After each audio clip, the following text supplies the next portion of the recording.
Allison said she might be 5 minutes late. Okay.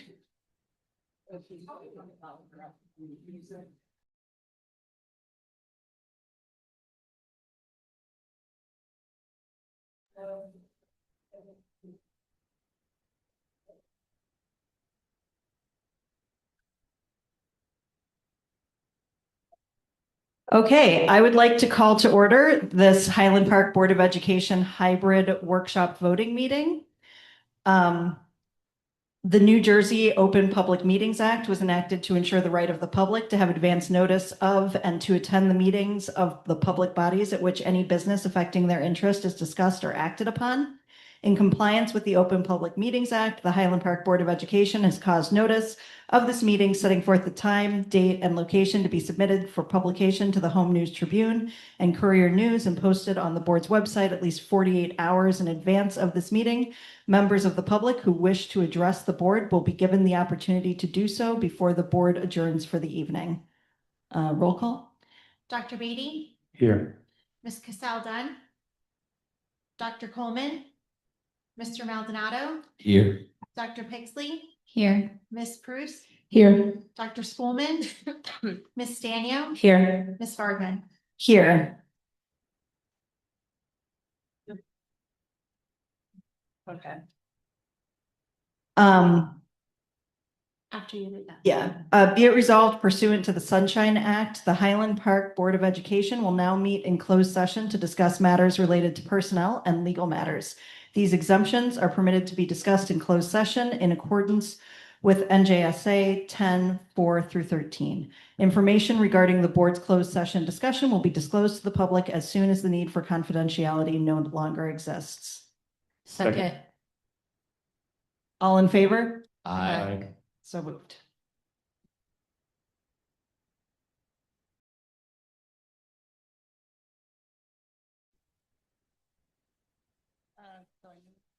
Okay. I move that we reconvene to regular session. Second. Roll call. Dr. Beatty? Here. Cassell-Dunn? Here. Dr. Coleman? Mr. Maldonado? Here. Dr. Pixley? Here. Ms. Bruce? Here. Dr. Spoolman? Ms. Stanio? Here. Ms. Vargman? Here. And now we rise for the Pledge of Allegiance. To the flag of the United States of America and to the republic for which it stands, one nation, under God, indivisible, with liberty and justice for all.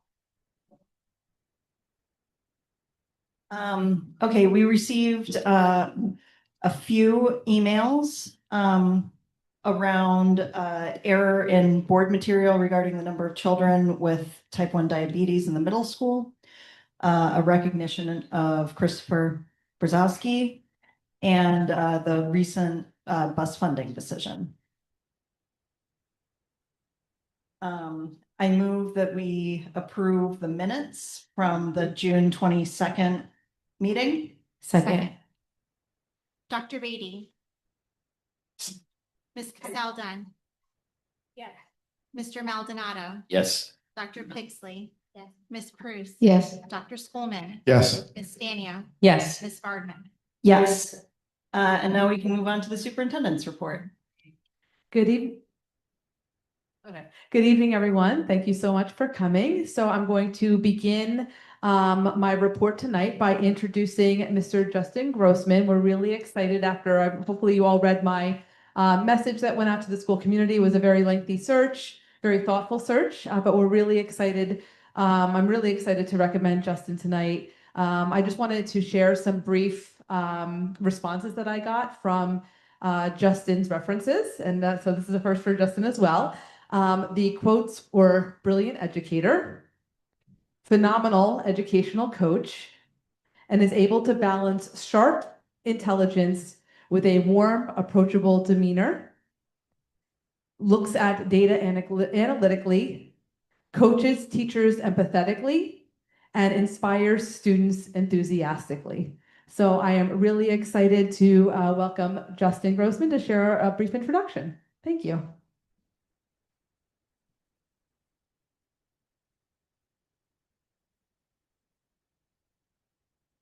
Good evening. My name is Justin Grossman, and it is an honor to stand before you as the next prospective principal of Irving School. Becoming principal of Irving is a responsibility I do not take lightly. It's a privilege to lead a school entrusted with the education and care of our youngest learners. And while I know it will take time to learn the traditions and unique strengths of the Highland Park community, there are 3 promises that I can make you today. First, I will work to ensure that every student, staff member, and family feel seen, valued, and that they truly belong at Irving. Second, every decision I make will be grounded in one guiding question, and that is this in the best interest of our children? And finally, we will never stop growing. Education is constantly evolving, and while we will honor what makes Irving special, we will also embrace thoughtful, intentional growth that helps every child and every educator reach their fullest potential. I want to thank the Board of Education, Dr. Suska, and the entire Irving community for placing your trust in me. I'm excited to listen, to learn, and begin this journey together. I look forward to participating with all of you as we build an Irving strong foundation and continue creating an exceptional experience for every child. Thank you.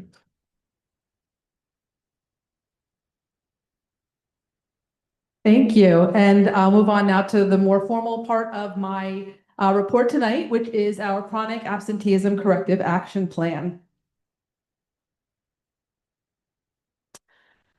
All right, so the Department of Education put out a blast to all districts that fit into a criteria that have data that suggests significant issues with chronic absenteeism. Highland Park, like many districts in New Jersey, actually fall in this category. So the NJDOE is requiring us to put together a corrective action plan, not for board approval, but for QSAC purposes.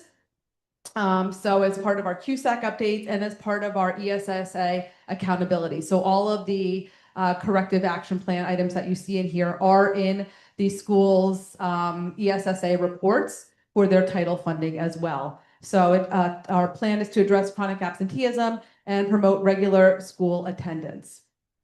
So a couple of things about the state statute, just to sort of reorient, that the Department of Education would like me to share with everybody. If 10% or more of the students enrolled in a public school are chronically absent, the school shall develop this cap. So because we fall in that, we are developing our cap.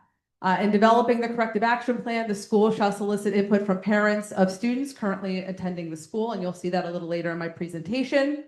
At a minimum, this will include a parental survey. The school shall present the cap to the Board of Education, what I'm doing for you all tonight, and the school shall annually review and revise the cap and present to the board until the percentage of students who are chronically absent is less than 10%. So you'll get updates, and then we will continue providing updates and monitoring our cap and redoing it as much as we need to until we hit our target. So some facts about chronic absenteeism per the New Jersey Department of Education. It's defined a student is chronically absent if they miss 10% or more of the days they're enrolled in school, and this includes any absence. A student is chronically absent if they have missed as few as 2 days of school beginning in September. So it starts, right away in September, and a student is chronically absent if they've missed as few as 2 days of school. I'm sorry, that was a duplicate. Again, 2 days of September. So does chronic absenteeism include locally excused absences? Yes, it does. Chronic absenteeism is defined as having missed 10% or more of those school days for any reason. This includes excused or unexcused absences. And I know that's been something that we've been talking about for a while because this isn't the first time that we've talked about our chronic absenteeism problem. That's been a reoccurring theme in our state report card. So it's important to note that although we have some definitions of what we collect locally as excused, it doesn't matter. So there's a slide that's coming up that will reveal what the state will determine as actually being excused, but being sick or a parent note, a doctor visit, things like that, don't fall into that category. So it doesn't matter. It's 10%. So chronic absenteeism is a primary cause of low academic achievement and a powerful predictor of students who may eventually drop out of school. Attending school every day increases chances of success in school and in life. And by the sixth grade, along with the grade point average, absenteeism is a top predictor of that dropout. So obviously coming to school is really important. Again, can a student be locally excused and still be considered chronically absent? And the answer is yes. So the Department of Education does give us some leeway in terms of local decisions. But again, so the district discretion is to determine which absences constitute as excused or unexcused for local purposes, not for state purposes. So there is definitely a difference, and decisions pertaining to promotion, retention, and grades are made at that district level. That's why the state gives local control, because we can decide. So chronic absenteeism is a state definition, but locally we can decide excused or unexcused and how we use that information. So the board could decide in policy to say, if a student is chronically absent, unexcused or something like that, we might not want to promote them to the next grade, or we could retain them, things like that. So there's definitely some local control from that, but just for reference, the data suggests that retaining students as they get older is not beneficial for them socially and emotionally. So we really only kind of look at that information really at a granular level, more at the primary level. A student is considered chronically absent when they're not present 10% or more, what they call days in membership. This includes locally excused and unexcused absences. And here's that list that I was referring to that are state excused. So the following list are the only time that the state says that a student can be excused from school. That's a religious observance, and the state puts out a whole list of what those dates are. Observance of Veterans Day, Board of Election membership activities, Take Your Child to Work Day, college visits, but there is a limited number for that college visits, closure of busing school district, or one civic event for students in grades 6 through 12. So I just wanted to, I'm not going to go through all of the data in particular. It'll be available for view when the board bulletin comes out to the community. But again, this is information that if you go through our school performance reports, you'll see that. But some of our data for the high school data, so what our corrective action plan has to include is the last couple of years of data. So you can see going back to 23-24, at the high school, 16% of the students were chronically absent, so 84 students, and then you can see the breakdown: 33% ninth grade, 24% 10th grade, 19% grade 11, and 24%. And then the 24-25 school year, 128 students were chronically absent, which was 25% school-wide. And then 25-26 school year, 77 students were chronically absent, which was 15% school-wide. And we just included some notes for the CAP that right now we have 15 parent notes can be used for excused absences, extended vacations, and medical. So this is above and beyond the percentage of the 10%. Middle school data, again, 23-24, 76 students were chronically absent, which was 22% of the school. During the 24-25 school year, 77 students were chronically absent, which was 25% school-wide. And this past year, 25-26, 79 students were chronically absent, 25% school-wide. At Bartle, during the 23-24 school year, 100 students were chronically absent, which was about 23.4% school-wide. 24-25, 83 students, which made up about 20.5% school-wide, and 25-26, 67 students were chronically absent, making up about 16% school-wide. Again, with the same information for notes. At Irving, we only included kindergarten and first grade since we don't have the preschool data to go back. Preschool is a bit of a moving target because if students are absent, they lose their spot because there's a wait list because we only have so many spots. So we did not include preschool for that. So kindergarten and first grade in 23-24, 55 students were chronically absent, which made about 23% school-wide. 24-25, it was 77 students chronically absent, about 24%. And 25-26, 53 students chronically absent at about 25%. So a couple of things in terms of identifying students at risk for chronic absenteeism. Chronic absenteeism affects students across all demographics. So when we looked at that data, what we found was although it did impact, it affects all students, particularly students, low-income students and white students represented the largest share of our chronically absenteeism students. So when we dissected it by our different demographics, we actually found low-income and white students represented the largest share of our chronically absentee population. The 3-year trend data show that the demographic composition of chronically absentee students has remained relatively consistent. So you can see that with the data, the percentages are about the same, with some decline in the share of Hispanic and Black chronically absent students over time. So we've seen some great growth there. There were some reporting contributing factors, including transportation barriers and family working obligations, particularly for low-income students. So when we put the survey out, we found that that was some of the information that came back to us. And at the building levels being used to target interventions and monitor progress under the district's corrective action plan. So in terms of the development, we did the parental survey. So a survey went to parents and caregivers through Thrillshare, and we used our new survey platform, which allows families to select their language of choice, and it gives a whole range of languages. So we were able to target everyone with that.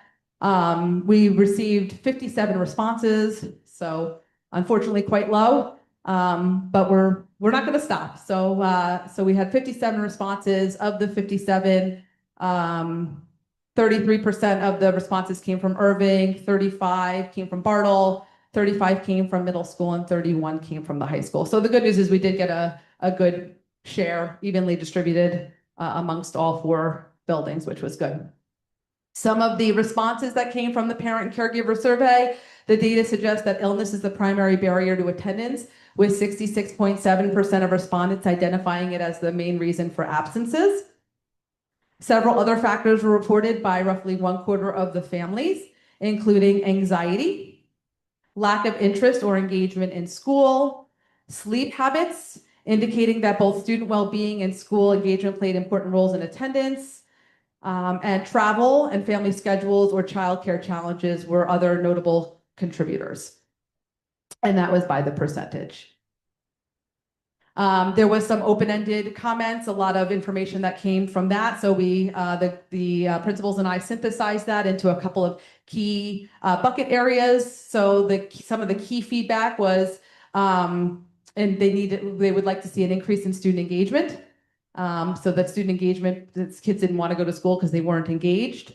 Providing more support for mental health. So although we do offer really robust mental health support district-wide, it seems like we could probably do better in that category.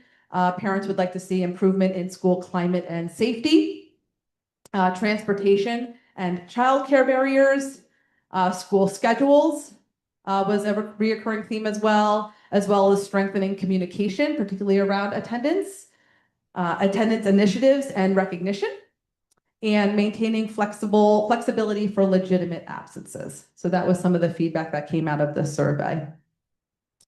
So what I'll review now as part of our corrective action plan are the tiered strategies that are currently in place. So these are the things that we're currently doing around chronic absenteeism by school.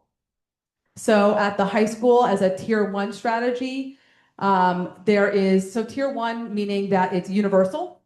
So tier 1 is just school-wide universal strategies. Tier 2 and 3 that I'll get into in the coming slides for each of the schools are really more targeted for those students that are presenting with more concern. So school-wide for the high school, they do some positive school culture and climate. The high school uses the following strategies to support students in wanting to come to school: restorative practices, positive behavior interventions. They do the Golden Owl Awards. Morning greetings for all students. If you go to the school, you see Dr. Donovan or Mr. DePayne there greeting every student with excitement coming in to learn. And culture celebrations.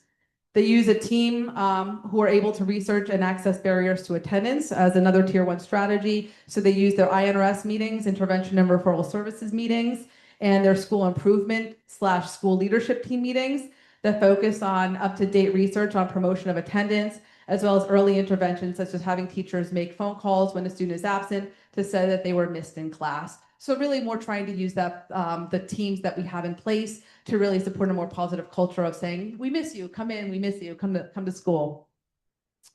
In addition, they seek resources for support such as a mentorship program. So they reach out to community partners to see what supports they can provide to students based on needs such as transportation, mentorship, healthcare support, mental health supports. They ensure these resources are known by all students and then targeted for those that have early attendance indicators. So 5 absences in the first 45 days. So we have key indicators that kind of let us know when students should be on the radar. Another tier 1 strategy for the high school, they discuss the importance of attendance with parents at back to school night, morning announcements, and about the importance of attendance. I think Dr. Donovan has her 3 A's, attitude, achievement, and attendance. I know attendance is one of them. I know attitude is the other. And this is a good practice and allows for students to hear multiple times throughout the year about the importance of attendance and keeping the students and caregivers aware of the attendance.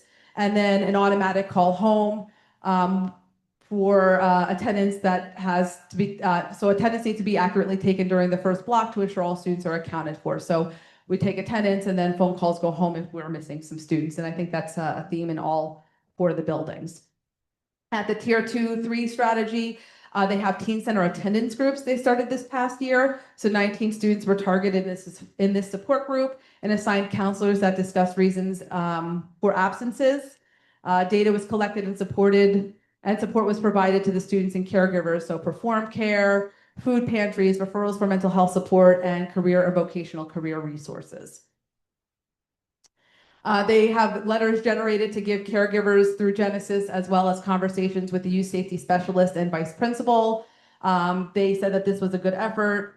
They don't know how much it changed the outcome. The youth safety specialist continuously has conversations with students each day and plays a big role in their attendance review board. They have a credit recovery tiered support program. Their reflection on it was the tiered credit recovery program provided more opportunities for students to gain backseat time related to absenteeism. The program provided reflection opportunities with staff and time to get assistance with work. So they were trying that. The residency checks and wellness visits done by our youth safety specialist and the district residency officer.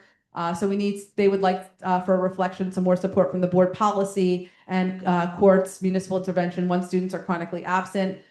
We could think about having teachers meet with students as attendance mentors. So they're trying to be reflective on like some of the things that they could still continue to do moving forward.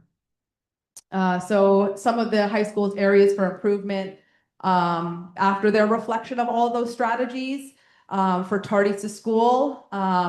So some of the factors contributing towards that chronic absenteeism, they said there are an excessive amount of tardies every day. Every 3 tardies is converted to 1 unexcused absence. So every 3 equals 1 absence. With a 7-day rotating schedule, students can accrue multiple daily tardies, but the effect does not have the same impact on their classes because of the way the schedule is set. Credit recovery reports are generated through Genesis in October to keep track of students who are going to lose credit or lost credit, and caregivers are given notice for each course. In addition, a contributing factor they believe is policy. The policy allows for 15 parent notes before we start marking absences as unexcused. It'd be helpful if our policy aligned with state in terms of how we record unexcused absences. So some of the action items that they are going to do as part of their corrective action plan for this coming year.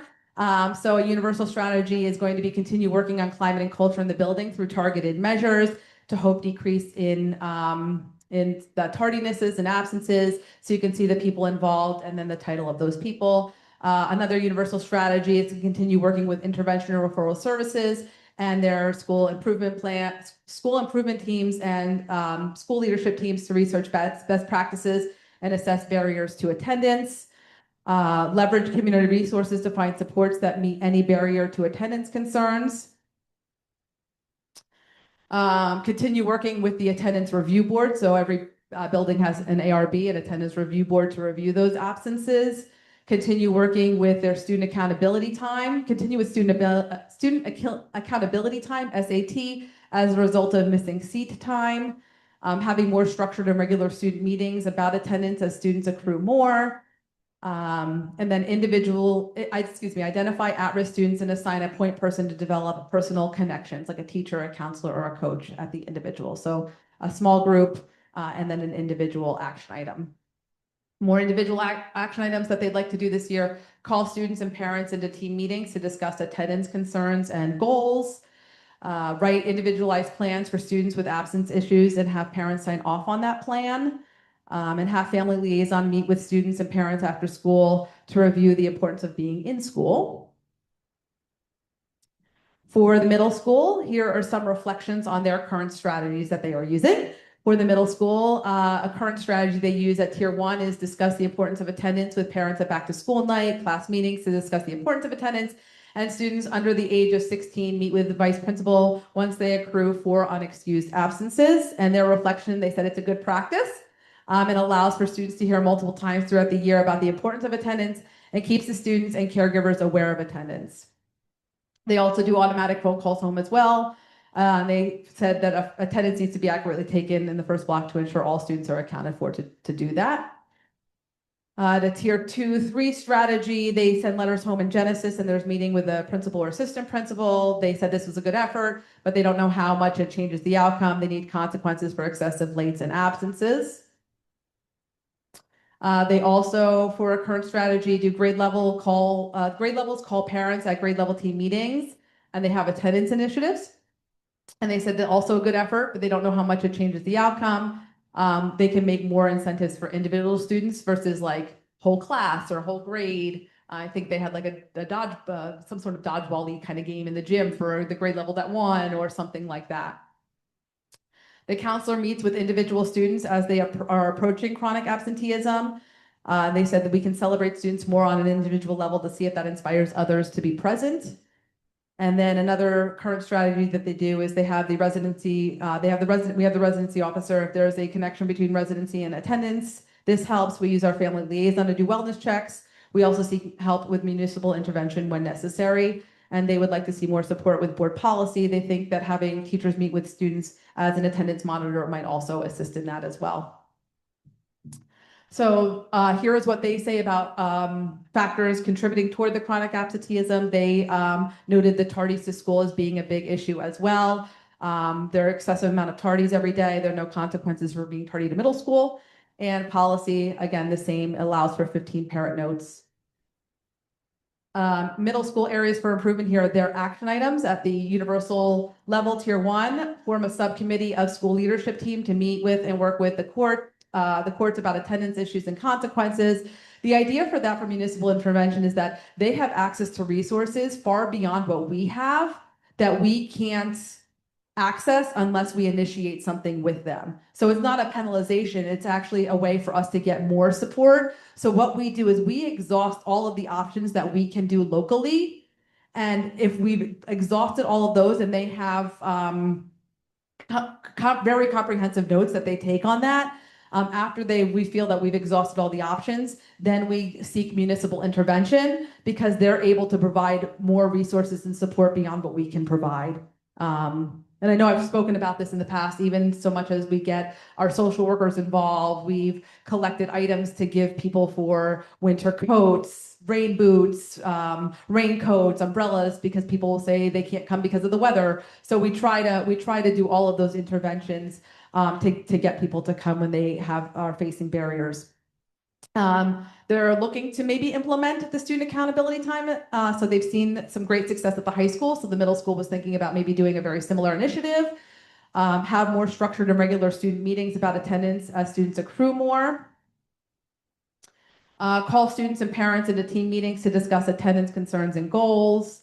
Write individualized plans for students with absence issues and have parents sign off on them as well. And then having the family liaison meet with students and parents after school to review the importance of being in school. For Bartle, here's what Bartle shared as some of their current strategies and their reflection on their strategies. So Bartle has classroom morning meetings to form relationships with peers. And they say students are able to have a soft start, reducing the amount of tardies. So they have a little buffer time in the morning so that they don't really mark tardies until after that sort of morning meeting time. There's automated calls home when absent, and then parents often call to document for reasons, or parents often call to document reasons for absences, and there's school-wide incentives for attendance percentages. Students engage in activities. However, at this age, the ability for students to get to school is more of a parental responsibility in some of our cases. At a 2-3 level for tiers, when students accrue 5 or more unexcused absences, a letter is sent home. Their reflection is parents often call or email in response to letters to seek clarification on the absence policy. When students have 10 or more unexcused absences, an email is sent home to parents notifying them of the attendance policy and offering support. Their reflection is parents often call, but many share that the absences are due to illness or transportation concerns. In-person attendance meetings called when there are a high number of absences with no documentation for reasons of absences, and their reflection is parents often don't show up or respond to the meeting notifications. And another strategy is the assistant principal calls home to families with consistent absence to offer support, and many parents share that absences are due to illness and or transportation concerns. So that's sort of outside of what we can provide. Some of the factors that Bartle is reporting that factor toward their chronic absenteeism. They said parental understanding of school district policy, the school and district policy.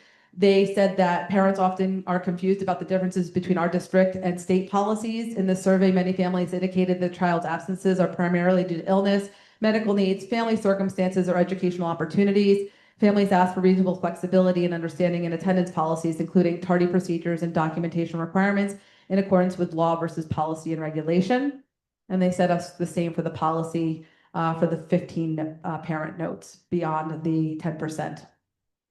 Some of their action items for a universal strategy, this year they're going to try additional in-class programming related to the importance of attendance and the impact on both academic and social growth. They're going to try to continue a subcommittee of the school leadership team to meet to identify attendance concerns and supports. They're going to have more structured small group student meetings about attendance and supports in small group. And at tier 3, call guardians into team meetings to discuss attendance concerns and goals, include students when appropriate. At Irving, all of these were determined under our previous leadership. So maybe under new leadership, they might change, but this is what we're going to put in place. So at the tier 1 level, some of their current strategies that they used this past year included discussing the importance of attendance with parents at back to school night, morning announcements about the importance of attendance. And they said this was good, but not effective for chronic absent students because they're not there to hear it. They do an automatic call home after 10 absences, and they reported it was partially effective. At the 2-3 level, getting more small group and individualized, letters home in Genesis and meeting with parents. They said this was a good effort, but they don't know how much it changed the outcome. And they would like to see consequences for excessive lates and absences. For preschool students, staff reach out to parents and caregivers frequently to explain the importance of school attendance. They said this strategy works well for preschool. If they don't attend, they potentially risk their spot because there is a wait list. So that was like kind of a really good incentive for preschool to attend, which is great. And they have a residency officer, and then again, a connection between residency and attendance. They use the family liaison as well. We have one district-wide family liaison, Mr. Harrison, who supports all 4 buildings in that capacity. And they said that was a good effort as well. The 2 areas that they saw were the same parental understanding of district and school policy, and then the policy as well. In terms of action items, what Irving would like to do, potentially, although this might change for next year, for this coming year, is form a subcommittee of SLT to work with the municipality about attendance issues and consequences, implement attendance incentives for parents and caregivers, because that's the issue. You can't incentivize the students because they don't walk themselves. So maybe incentivizing the parents to get their children to school and get their children to school on time, have more structured and regular parent meetings about attendance as students accrue more. And that was what Irving put together. So a look ahead, our recommendations. So a couple of the things that the leadership wanted me to share and communicate that we think is really, really important, especially from a board's perspective. Like I said, the corrective action plan isn't anything that needs approval.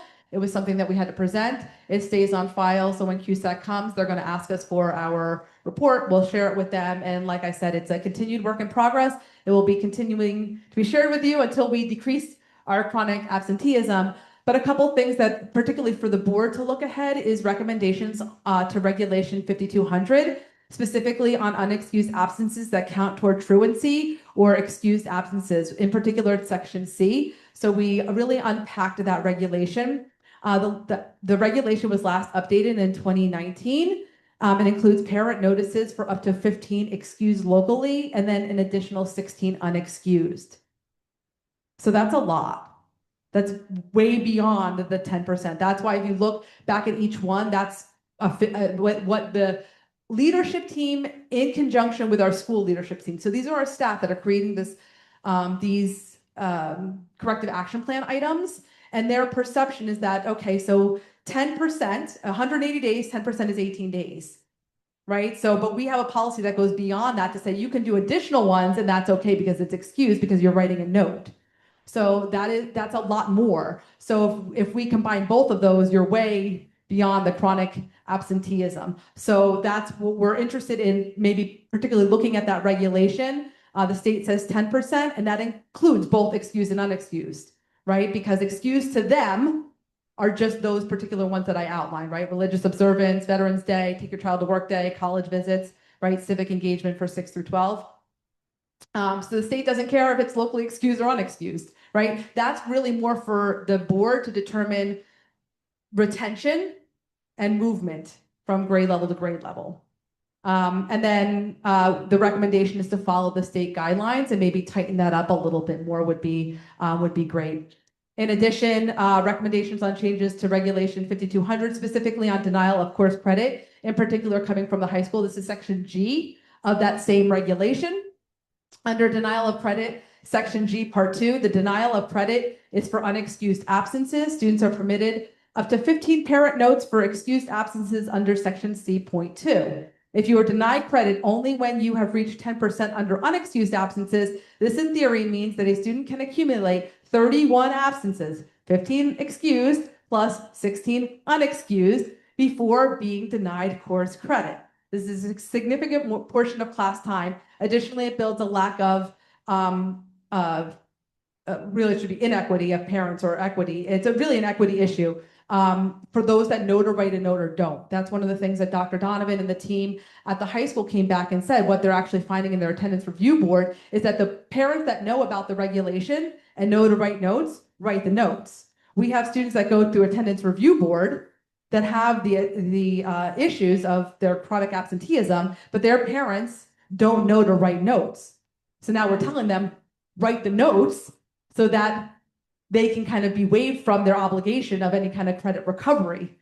And some of those parents are just really hard to communicate with. So now I have a student sitting in credit recovery and a student that doesn't because a parent knows to write the notes and does it. So it really does cause a little bit of an inequity. That's a concern for the high school staff. They wanted me to share that with y'all.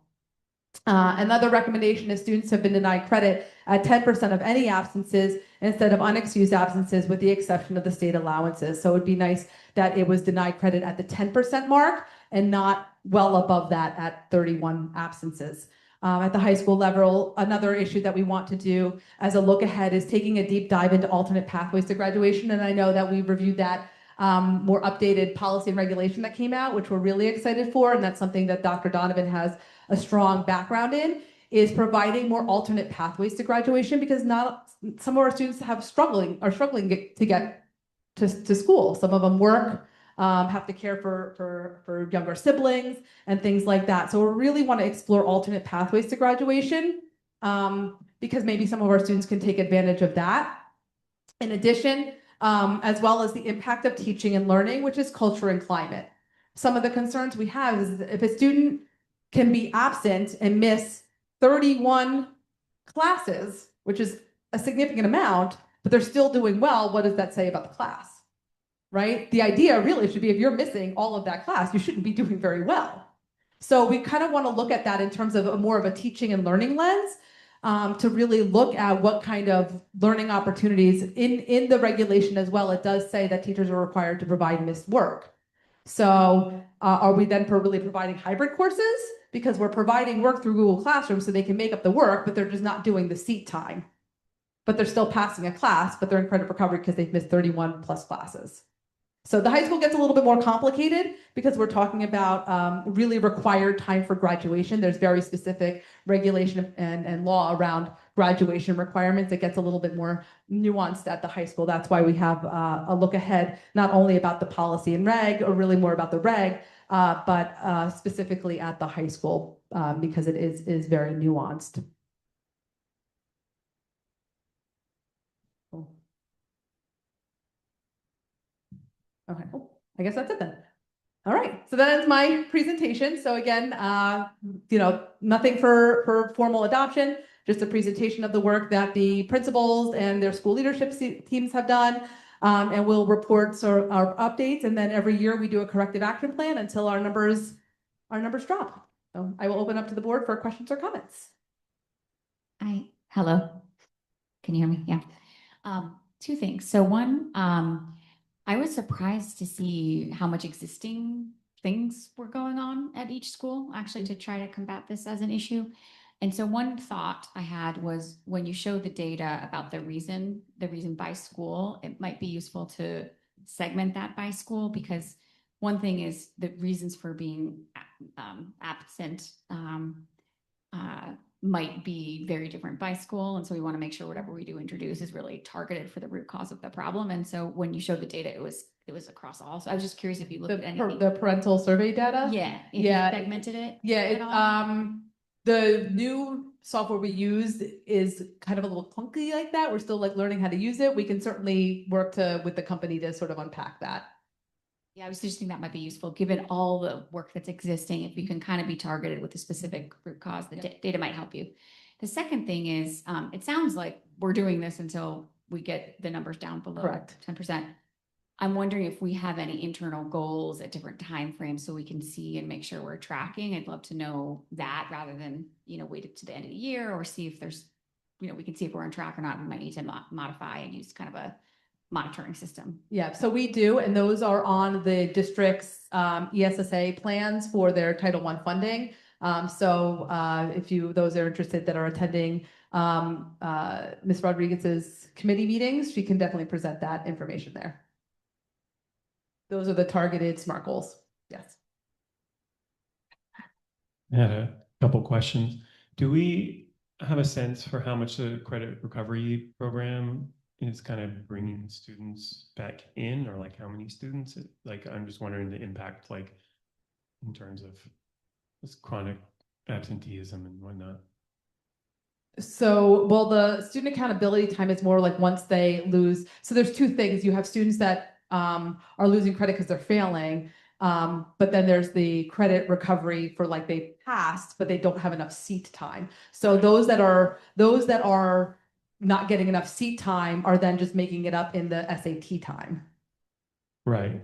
And are we capturing like a good portion of students? Like, is that like meeting? Yeah, so they're finding really good success with the student accountability time of trying to target them to say, if you've that you have to make up that time.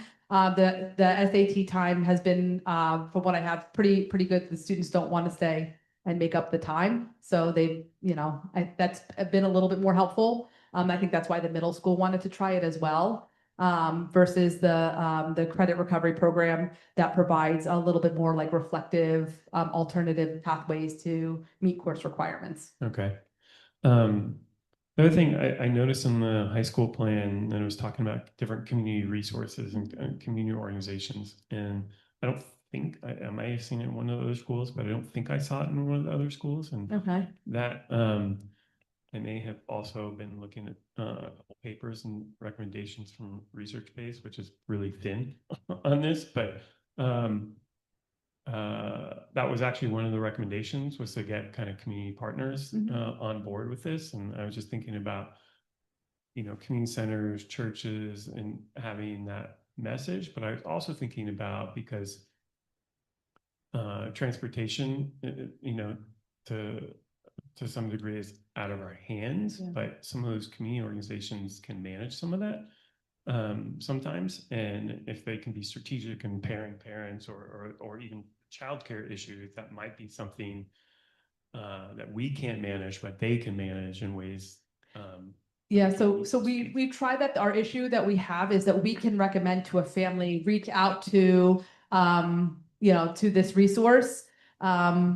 For example, I know Seth has been really helpful to us, at the Reformed Church, so we'll say reach out, but we can't give that information to Seth. So we can't tell someone like Seth, hey, this family needs help with transportation, because that's confidential student information, but we can tell the family, hey, if you need some support, reach out to these people, but then it's really on them to do that. I guess I was thinking about something a little different, which was reaching out to those community organizations and saying, we're having chronic absenteeism. If you have members with children, you could plan transportation for them, right? Like, Oh, to say like ask the church to plan transportation right? for Because we're not going to members be of able the to, like church? you said, we can't talk about individual Right, families, okay.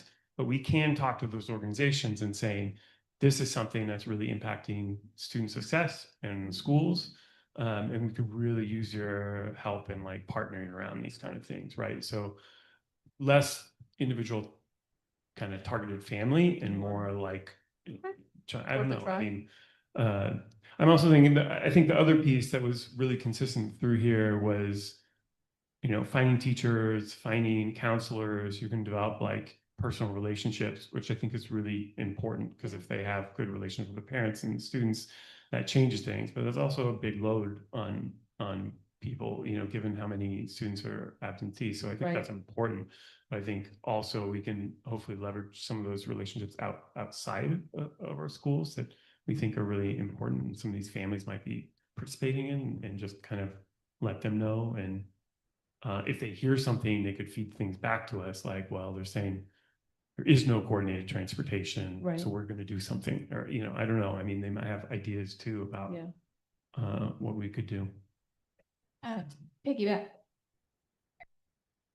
To piggyback off of what Dan said, the community organizations that we have here also can help with incentivizing attendance. So we have a lot of students that go to, well, what used to be the cave, which I don't know if there's going to be a cave next year. We also have Zone 6, right? So having those community organizations on board to say, hey, we're, working on attendance plans with some of your students. Can you, talk to your students about the importance and kind of run an attendance incentive sort of plan? Now, I do think it is, once you get into like more specific case management where you're kind of looking for those wraparound opportunities, I do think there is some sort of like information sharing that can happen if the parents allow it.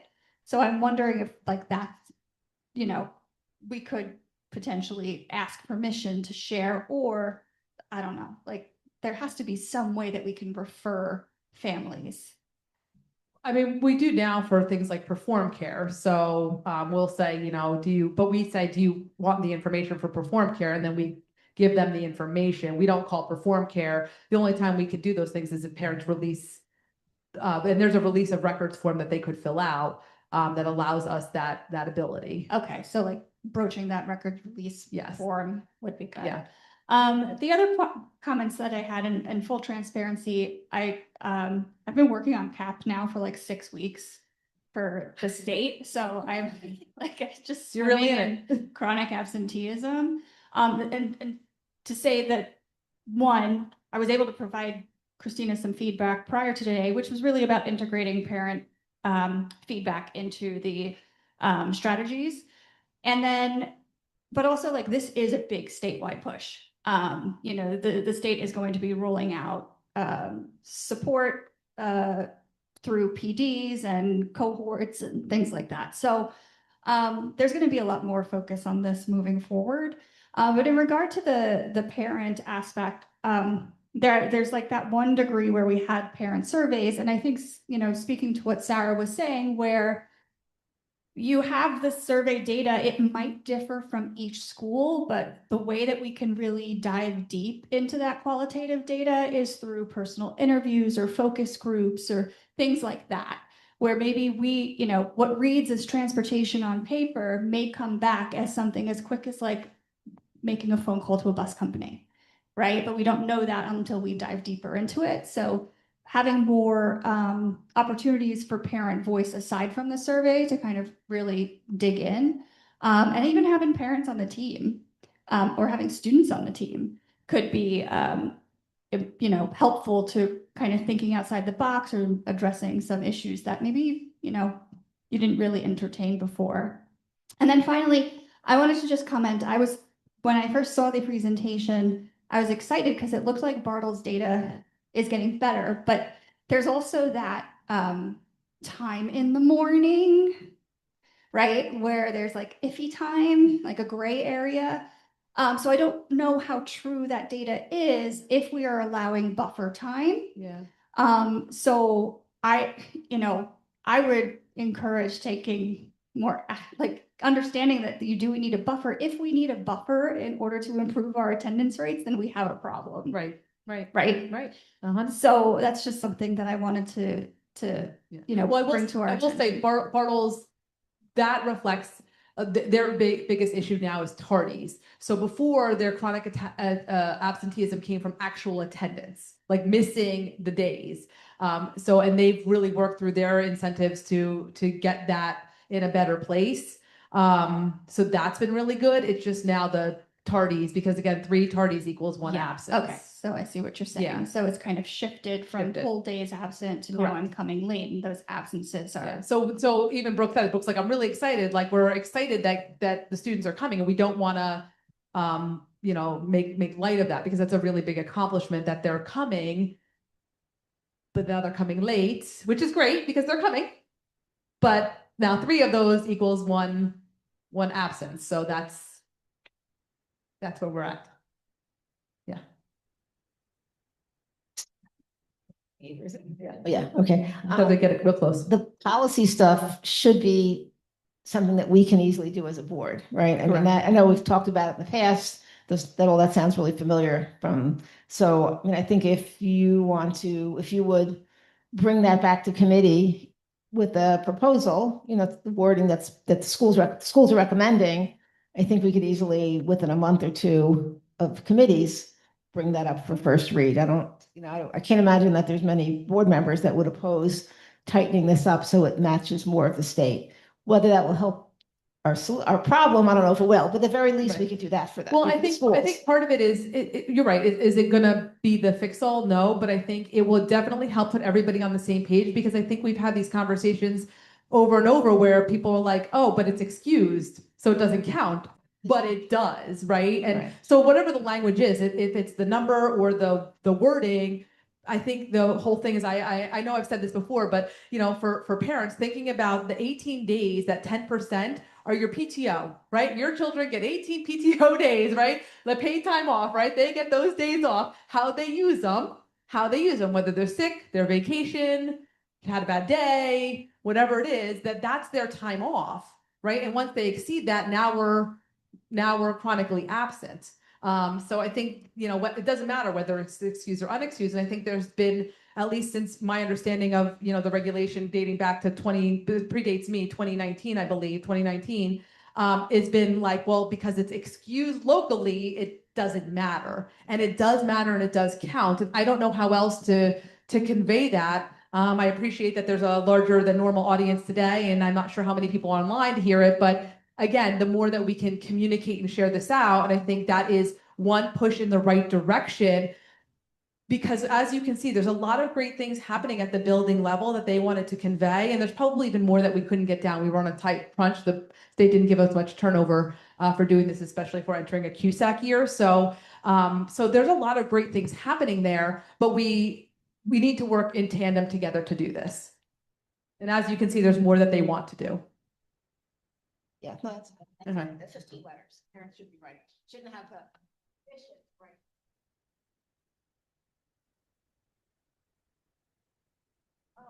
I just wanted to bring up something I saw. I was a little flummoxed by in the Irving under current tiered strategies, letters home and Genesis meeting with the principal.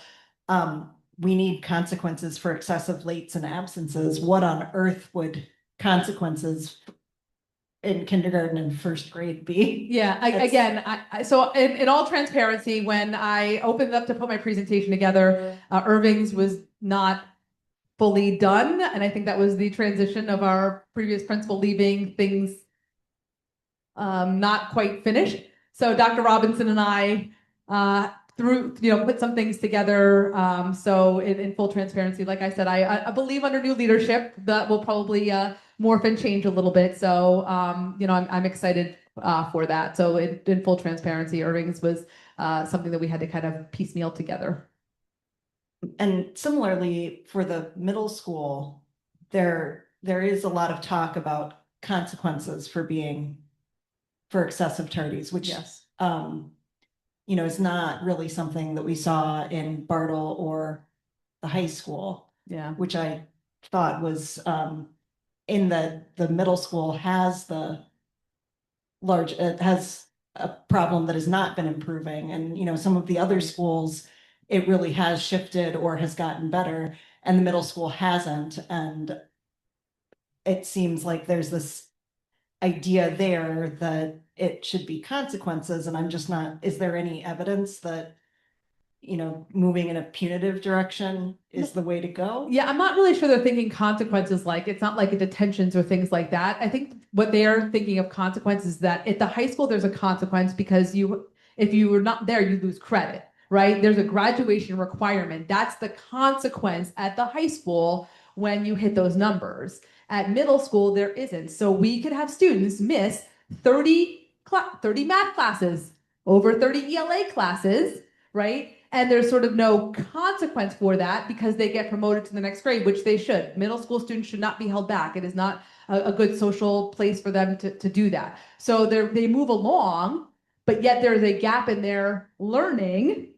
And the middle school and Upper Bartle has been an area of big concern for our achievement gap. So the consequence isn't that it's like punitive so much in the way of like, I'm going to give them detention. They're not coming. So detention isn't going to mean anything, right? It's about the idea that there's no, like they get a grade and they move on. Like there's no carrot there or incentive because middle school, from the state perspective, it's not there's no graduation requirement, right? There's no graduation requirement for middle school to move on to the high school. You're promoted, right? So that's, I think, what the state is trying to say.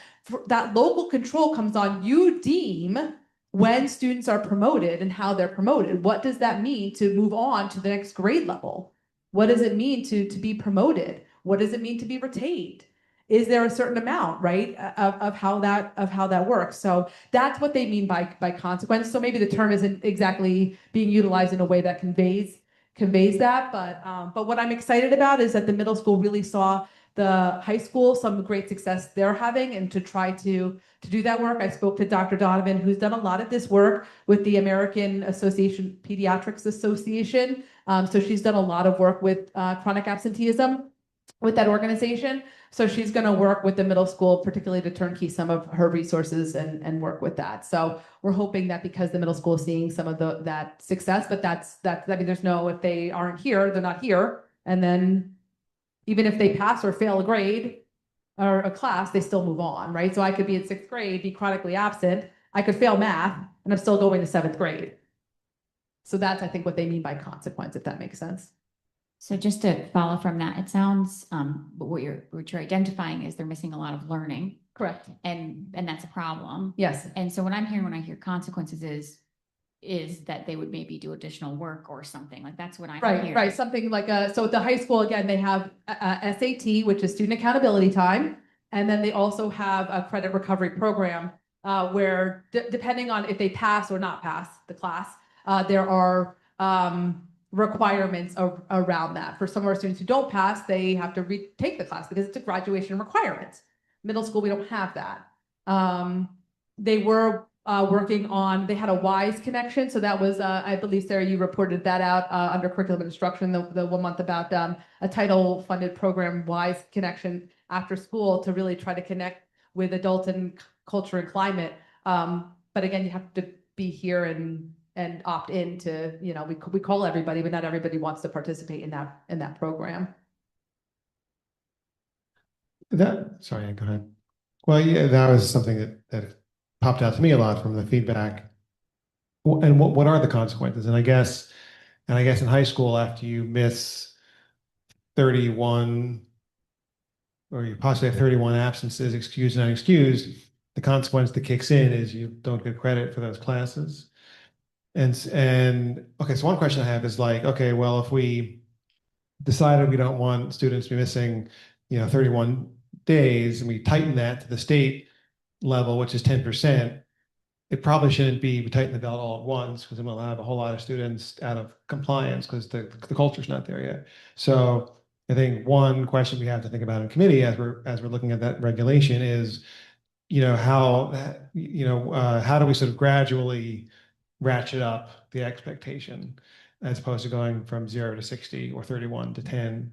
But I agree, we should get it down to where the state's own regulation is. And then the middle school, yeah, I think the question I had, like, what is the consequence? I mean, what is the consequence? If you're getting passed up, and I understand there are social reasons for that to happen, well, then you hit high school and you've, not really done a lot of the work in middle school, and it worked for you, and then you're in high school. Now suddenly the expectation is much higher, but you're not academically ready to meet that expectation.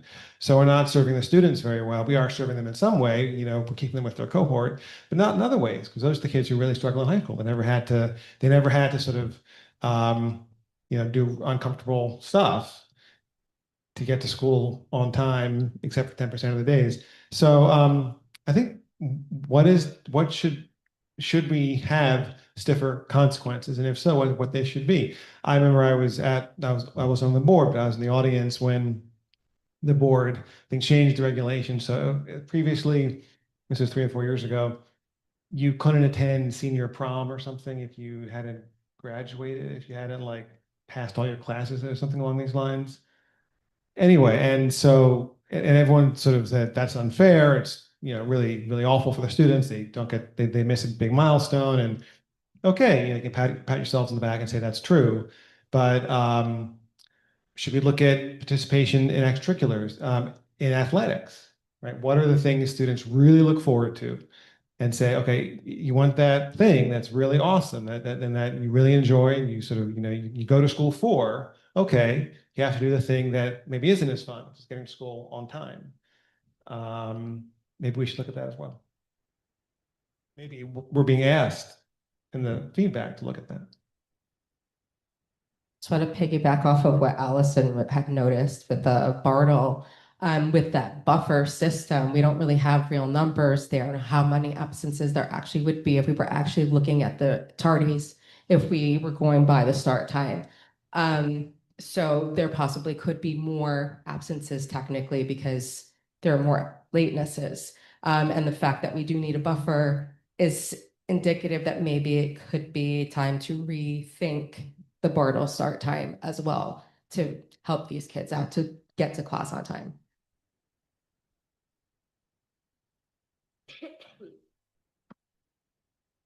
Any other questions or comments? Okay, well, that concludes my report. Thank you. Okay, so now we are going to enter the first public comment period of this meeting. Just so everybody understands, we will have 2 public comment sections, one now and then one after board committee reports and recommendations. So the Highland Park Board of Education welcomes public participation and has reserved this time for your comments. Board policy 0167 establishes and regulates the right of the public to participate in public meetings. So we will, if there's anyone here in person who would like to speak, you can go first, and then we'll move to anyone online.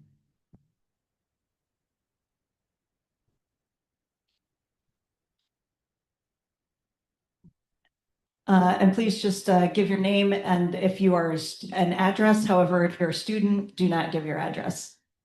All right. Hi, everyone. I'm Joseph. You guys might have remembered me from a few previous meetings. I'd just like to give some of my opinions on attendance. I know I'm in an A period class in the high school, which means I have to get up earlier than a lot of the rest of my peers.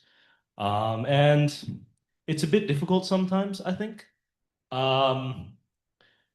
We as high school students, we have a lot of different responsibilities. We're not very good at managing our time. That's kind of a skill that we kind of learned through high school.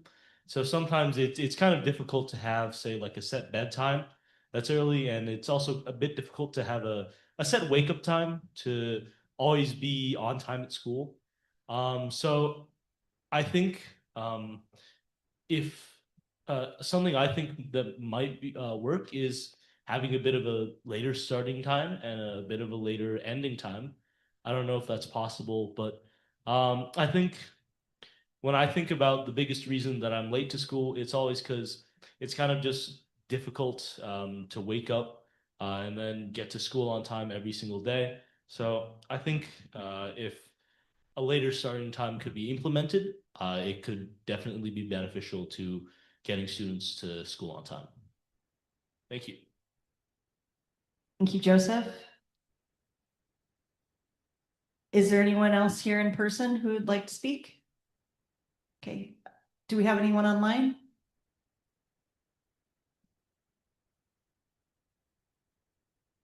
Okay, is there anyone online who would like to speak? Okay. Hi, this is Abby Stern Cardinal. I live on Harper Street. Two quick things related to the absenteeism and just arriving on time. One was I was a little confused by the percentages in the parent survey because I don't know if there were duplications, but it added it up to over 100. So I was just confused on the demographics there. The second thing I wanted to mention that I talked a little bit about at one of the parent I forget what they're called, but at Bartle, um, that could help with kids getting to school would be some setting up some walking school buses.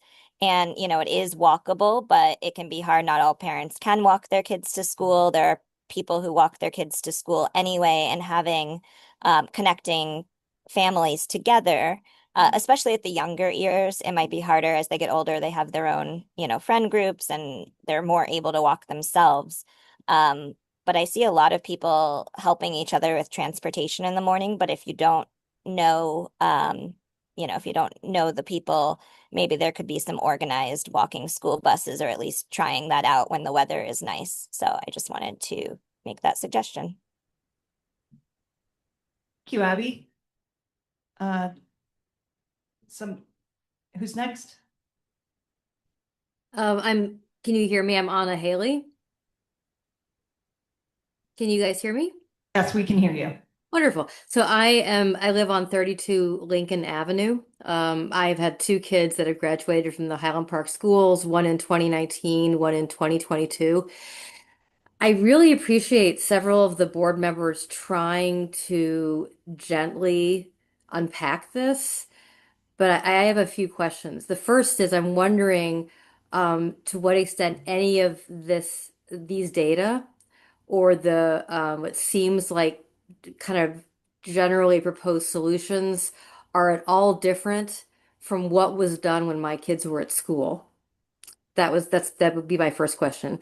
The second, I guess, is more of a comment that I am admittedly really struck by the what feels like a very quick and thorough focus on disciplining the students and trying to seek an individual level explanation for tardiness and absenteeism, as opposed to, and some of the school board members absolutely raised the following: what else is going on that is preventing kids from being there?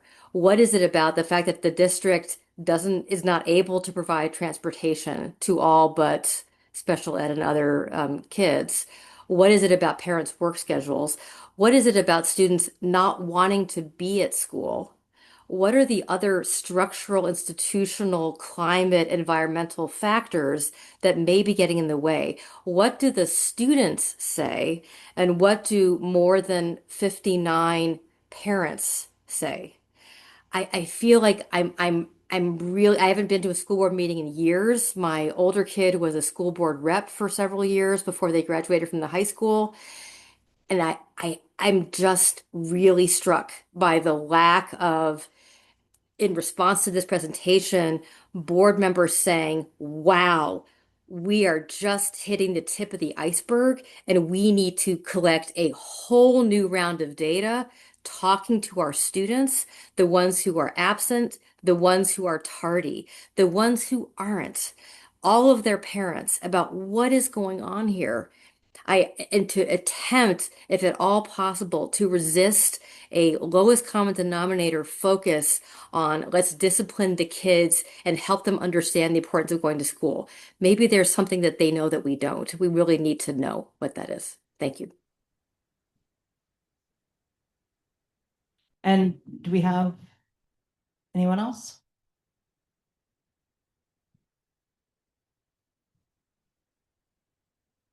Hello? Rob, are you on? Yes, I'm on. Hello, I'm Robert Scott. I live at 25 South Second Avenue. And first, I just wanted to welcome, I guess it's Mr. Grossman, our new principal, to Highland Park. And I just wanted to say I've lived here 19 years. I had 3 kids graduate from our schools. They had lots of good experiences and some mid ones. Irving has always been a wonderful place. I remember when Nancy Romano was principal when we started. When we moved here, my neighbor said to me, New Jersey's a diverse place, and Highland Park's one of the most diverse places in New Jersey, and it's a wonderful town. And that is true. And so I just wanted to say, welcome. And I know that the parents of Irving and the folks in this town are anxious to hear about your vision for our youngest students and creating opportunity for them. And I know that everyone's going to want to work with you. And then I guess I just wanted to uh, follow up with some of what's already been said here about the issue with absenteeism. It really is the case that, as Joseph Liu said, a period is a problem in the high school. You have to get there earlier. If you're in band, you're late. You're tardy. 3 tardies is an absence. I think all 3 of my kids ended up in some form of attendance jail, credit recovery, attendance review board, detention.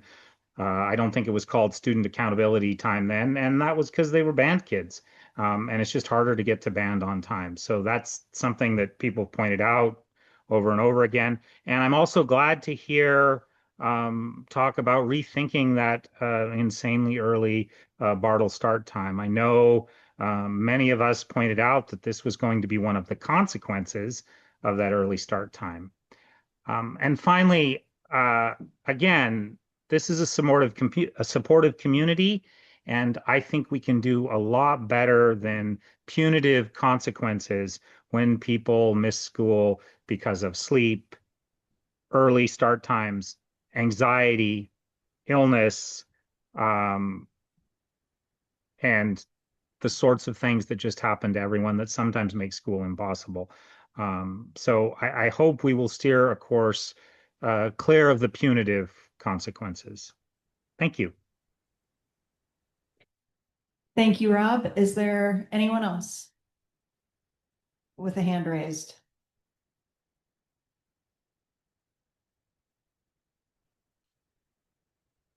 Okay, well, in that case, we will close the first public comment section of the evening and move on to board committee reports and recommendations. Curriculum instruction did not meet this month due to different schedule issues. We will be meeting next month. So I'll just go over the items we have to vote on. We have approval of field trip requests, a couple of field trips for robotics, a couple for nutrition science to the farmers market and Super Fresh. We have approval of curriculum textbooks and mandated programs for across pre-K 12. That includes gifted and talented, guidance and counseling, substance abuse, and all textbooks and instructional materials. We have approval of a job description for a substitute secretary, approval of university graduates for student teaching and internships, approval of the high school and middle school athletics emergency action plan, and then the approval of the action plan related to heat-related illness and sudden cardiac arrest. We have approval of Schedule B, interscholastic athletic schedules for the middle school and the high school, and that is it. I don't know if there's any questions.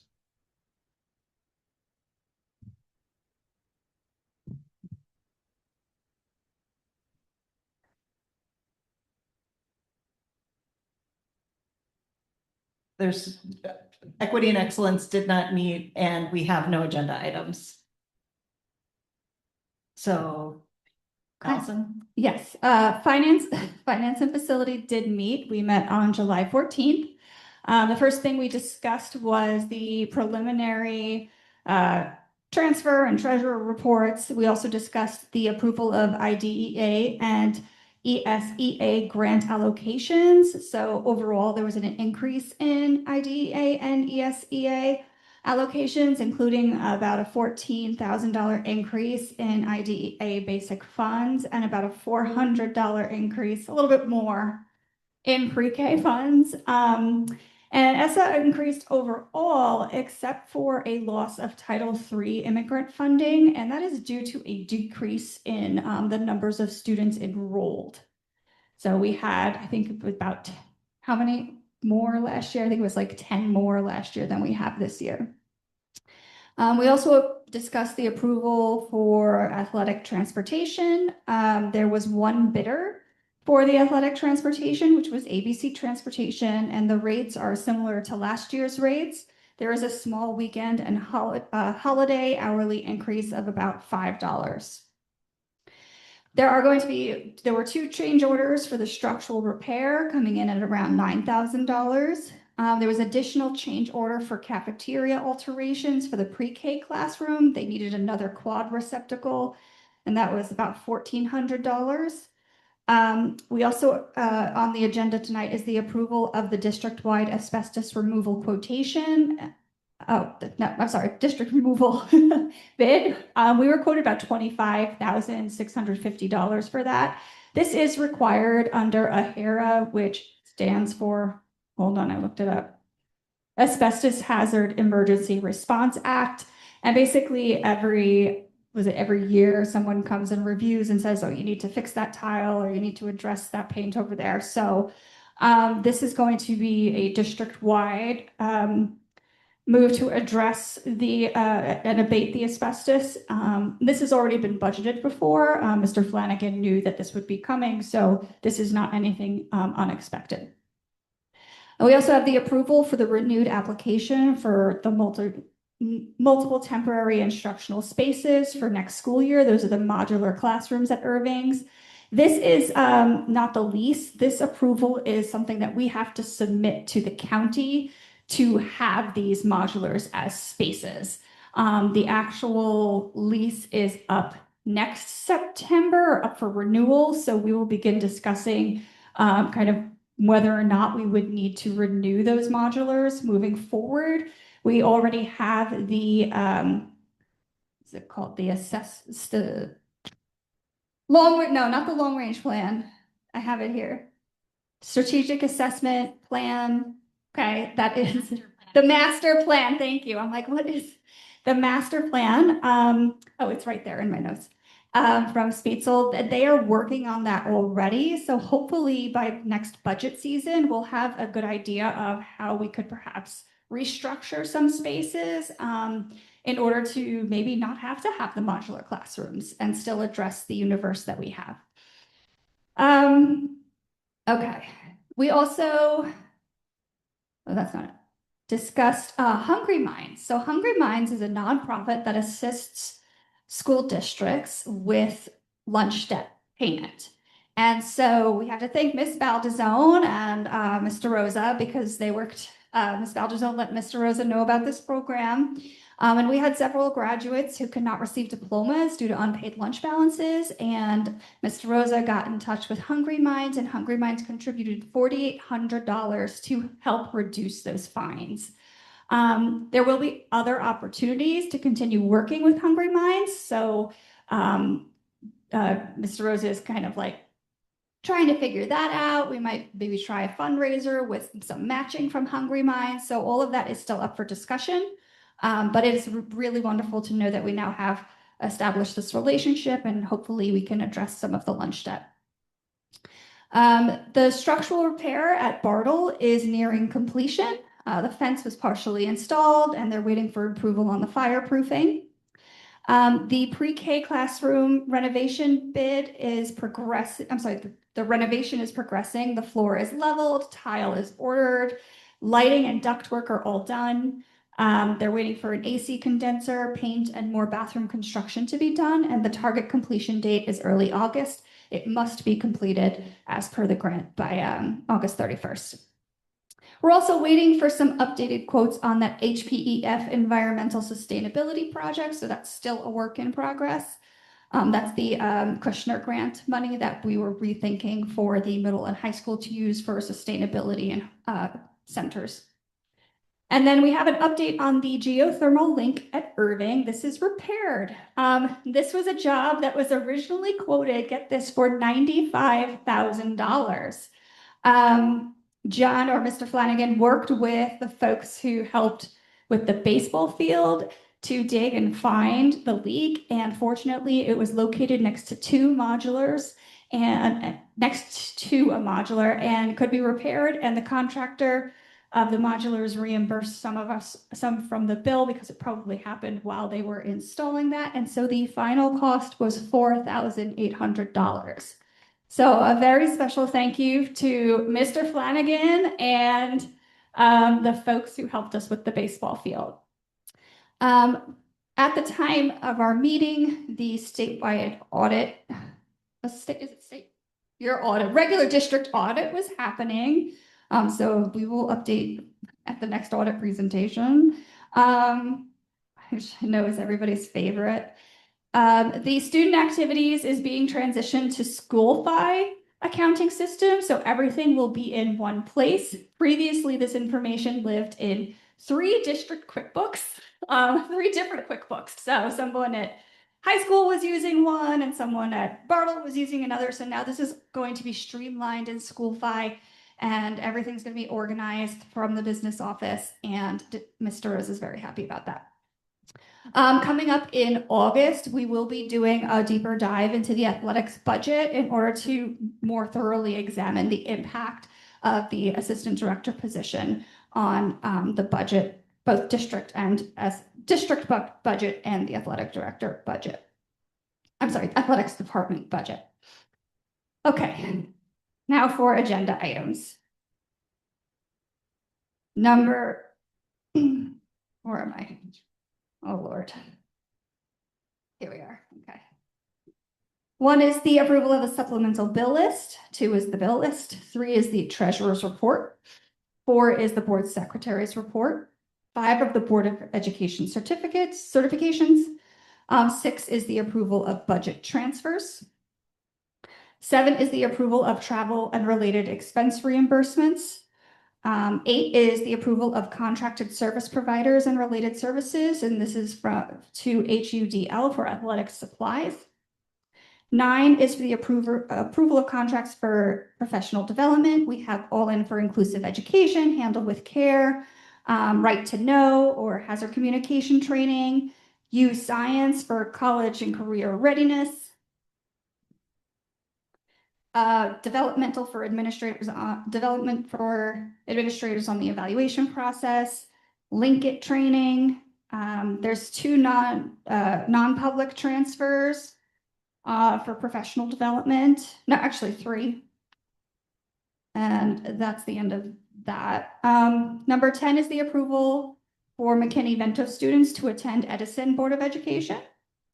And then 11 is for McKinney-Vento students to attend South Brunswick Board of Education. Then we have the approval for the membership for the New Jersey State Interscholastic Athletic Association in the amount of $2,500. We have the approval of the renewal application for the temporary instructional spaces, aka the modulars. We have number 14 is the approval of submission of the IDEA grant application for next year.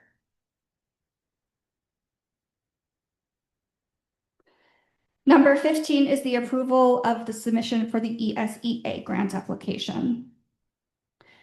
Number 16 is approval to change to a change order that was for the pre-K classroom.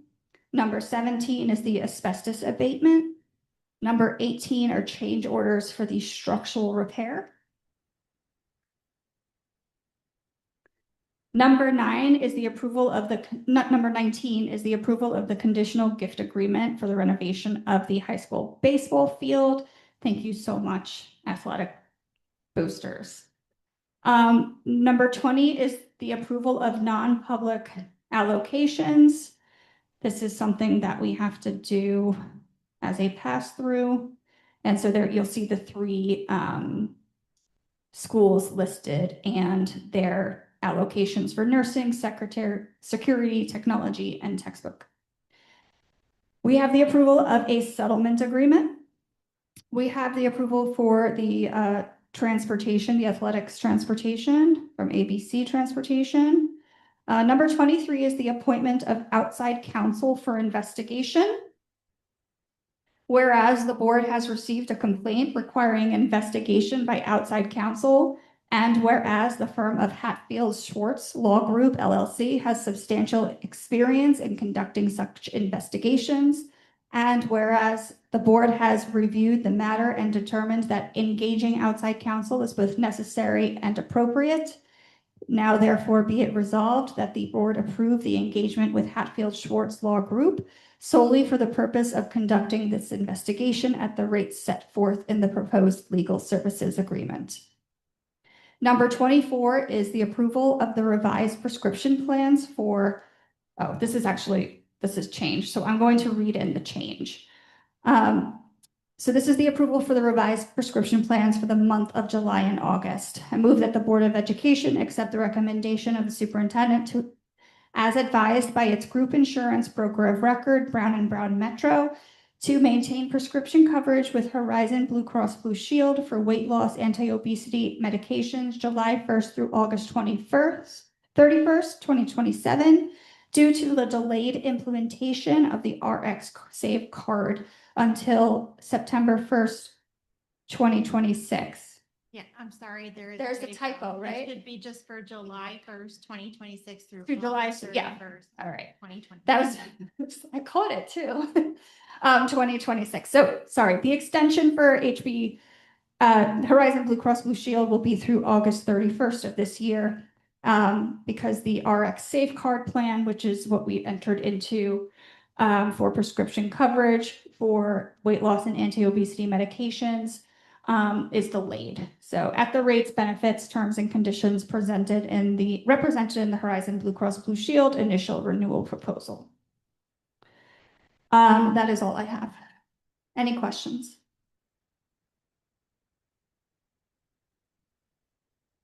The conditional gift agreement for the baseball field. I'm just always struck when I walk by that area of the back of the high school, middle school, that it's just closed off and used to be open.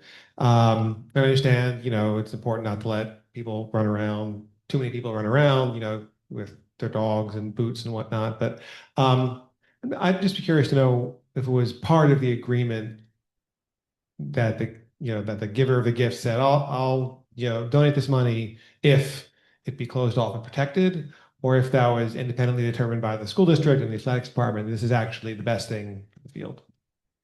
I do not have the answer to that question, but I will follow up and find out.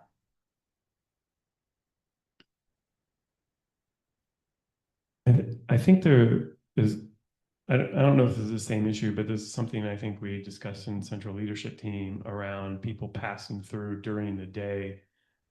So I don't think it's necessarily the same issue, but I think it is community members thinking it's okay, like during the day, during school hours, to actually pass through the high school and middle school. What, they're two separate things. So Right, but I'm wondering how- the item on the agenda here is for the amount left over from the Kushner grant. So the HP boosters applied for the Ida Kushner grant. They received that grant to renovate the baseball field, and any of the renovations that you see on that baseball field, the new fencing, the beautiful grass, the beautiful dugouts and all of that came from specifically from that grant. So they were very deliberate on exactly what they wanted. And we worked really closely with the members of the booster clubs to put into place exactly what they wanted. Because that was the condition for using that money. What you see on here is the leftover of that funds. If you remember a couple of meetings ago, we approved for the landscaping to make that area to try to hide the garbage bins so that actually walking out to the baseball field area was a little bit nicer. So we took down the tree, we blocked out the can so that it was like a nicer entrance, and then the sign up for the Ida Kushner baseball field. The money here is for that leftover money of that grant to be able to help sustain the field. So that's sort of independent of that. So that's, I believe that's what you're talking about, right? Yes, okay, yes, yeah.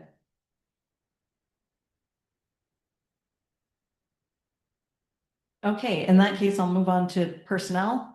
On the agenda, we're going to have an approval of amending a parental leave, approval of appointments, which includes some paraprofessionals at Irving and Bartle, a kindergarten teacher at Irving, a special education teacher at Bartle, and a long-term substitute, a new nurse for the high school, and Dr. Grossman as the Irving Primary School principal.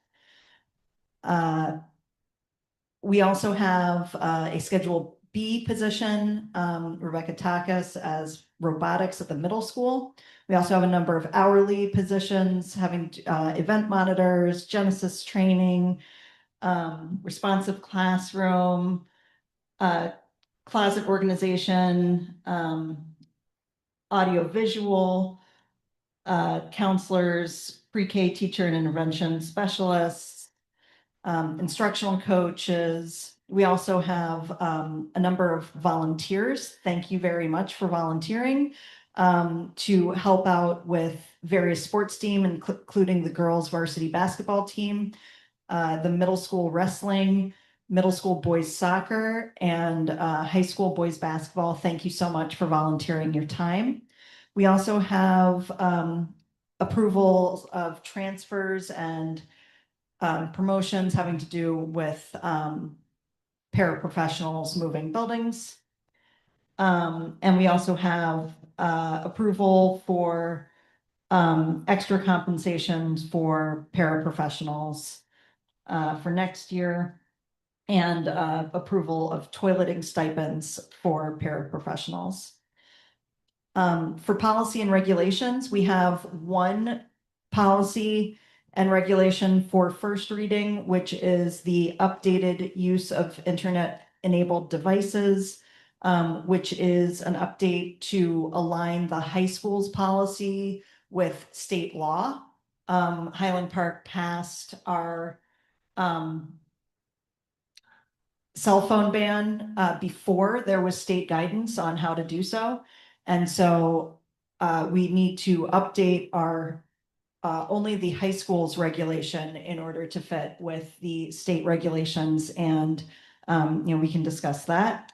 And then we also have a number of policies and regulations for second reading, including notice of board meetings, legal notices, superintendent's duties, family leave, curriculum content, equity in school classroom practices, guidance counseling, non-resident student choice school district, high school graduation, high school diplomas, use of physical restraint and seclusion techniques for students with disabilities, reimbursement of federal and other grant expenditures, federal awards, funds, internal controls, mandatory disclosures, contracts for goods or services funded by federal grants, procurement procedures for school nutrition programs, non-resident students choice school district, federal award funds, internal controls, allowability of costs. And that is the policies and regulation. Any discussion there?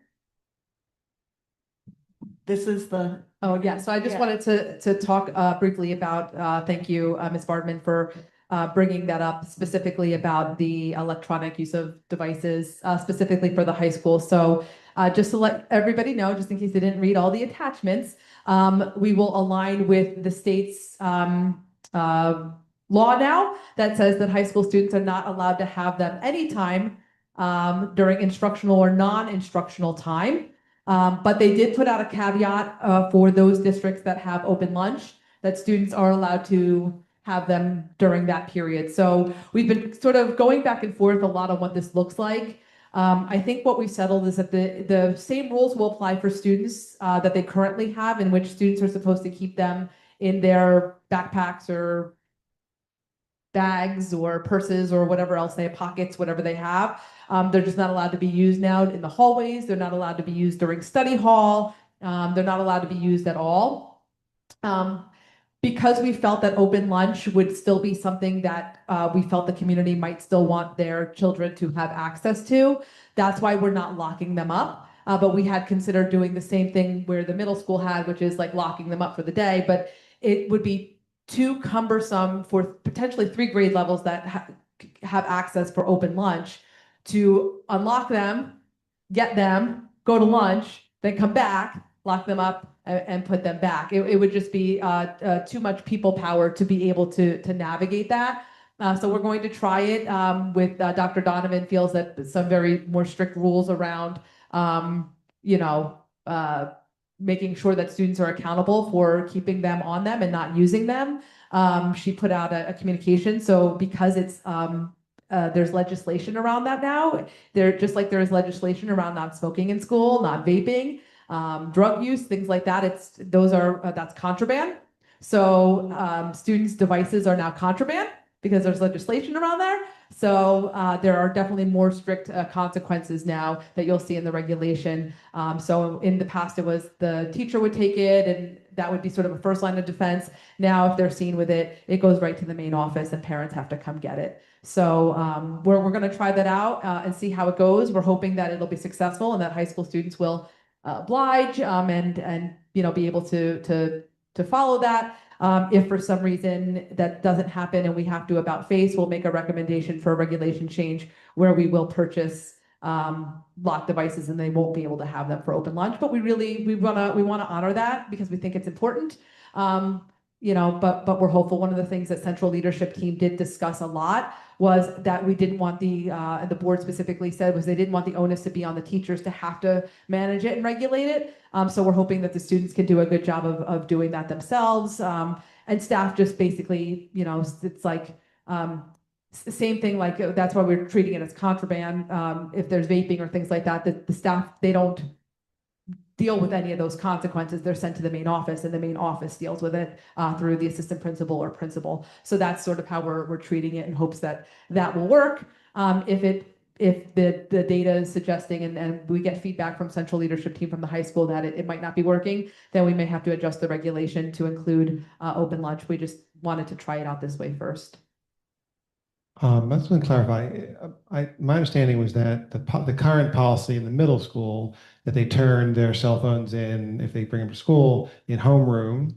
They don't have them the rest of the day, bell to bell. They pick them up in homeroom on the way out. Yes. I thought that in high school they have like little boxes in each classroom. If they have a cell phone, when they enter the classroom, they drop the cell phone in the box and they pick it up on the way out. That's still what's going to be in the policy, right? So the high school used to have the shoe racks on the those little shoe racks. They used to have them, but when we updated all of that, we sent some of those shoe racks down to Bartle to be able to be used because Bartle wasn't going to lock them up because they didn't really feel like it was a problem. It's been like one-off. So we've had sort of those collection devices for the high school. I don't think the high school are using them anymore. I could check with Dr. Donovan. There's been a lot of, it's really just been on the students to keep them. If I've been in the high school, the students have had it on them. They keep them in their backpacks, which is that's what they were currently doing this past year. That's not the regulation I thought the board voted on, that they're supposed to be in boxes in the classrooms when they're in high school. I think that's I No, don't think we've done, that's No. not any policy that we've No. done. For the high school, no. And the reason we're not having students put their cell phones away in homeroom in high school is so they can talk on their phones at lunchtime? So that they That's- have access that's to them. They have access to them at lunchtime because we have open campus lunch. They leave campus during lunch. So we felt that, parents and guardians and caregivers might, if a kid is leaving if they're leaving the property for lunch, they're off property, they're outside of our control. And so we just felt that parents might want to be able to ensure that they're safe or that, right? Because if not, then they're leaving lunch without that theoretically. So, I mean, again, if we don't get much pushback and parents would support that, I mean, we can certainly do that. The issue is we can't collect them in the morning, give them back at the beginning of lunch, send them out for lunch with them, and then come back and collect them back for the rest of the day, and then give them back at the end of the day. That's just the sheer amount. I mean, we have 3 grade levels that theoretically can go out for open lunch, and it would just the people power. We just don't have that people power to be able to staff that, to be able to do it, because they all already have to sign out, right? So like there's a sign out that they have to do and a sign back in. So to have an additional step to that. So either it's they come in and they do a homeroom. So Dr. Donovan's ready for that. She had a had a homeroom built into that. So an option can be that the kids come in, they have homeroom. They do with the middle school. They lock them up in the same little bins. So in their homeroom, there's a little cart. They open the cart, there's a bin, they drop their watches, their earbuds, their phones, they put that in there. It's locked by the homeroom teacher.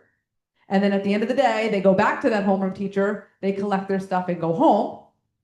So that means open lunch, anytime during the day, they do not have access to their devices.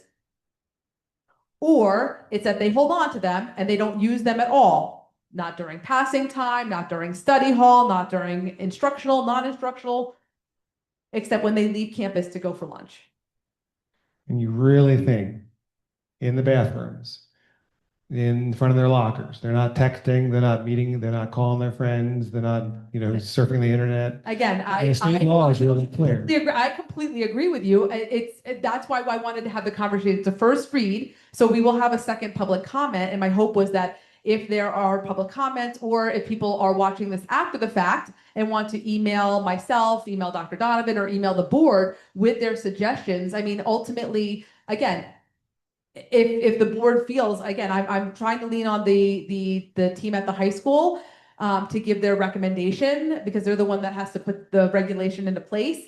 But I mean, if parents and guardians and caregivers are okay with us having them even for open lunch, we already budgeted for the device storage facilities, and Dr. Donovan is ready to go with a homeroom and a schedule that will work for this. What happened was at the last minute when the state came out with the update, they then said, oh, we changed it.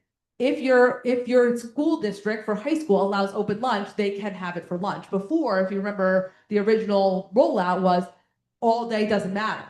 And then more recently, thank you to the state for doing this ahead of that, we have now 2 months before September 1 start, or thereafter, right? So they kind of did an abrupt change and said, if you want. Is there do students register for open lunch at the start of the year? Their parents? Okay. Yeah, it's in Genesis. So there can't be like a separate box in the office for open lunch kids? They can go and get their cell phone, bring it. I mean, it seems. I mean, I don't have the office staff. I mean, you're talking about hundreds of kids that go out for open lunch. It's 3 grade levels. If there's, let's say if 75% of the grade goes out for lunch, 75 times 3, you're talking about 150, 200, 300 kids that are going out for lunch theoretically. Like that, I'm not sure that one secretary in the high school can manage that, nor is it in her job description to do that. So I understand where Ethan's coming from on this one because I do feel similarly. However, I'm also open to giving them a year of responsibility and see if we can do this. And if you don't, oh well.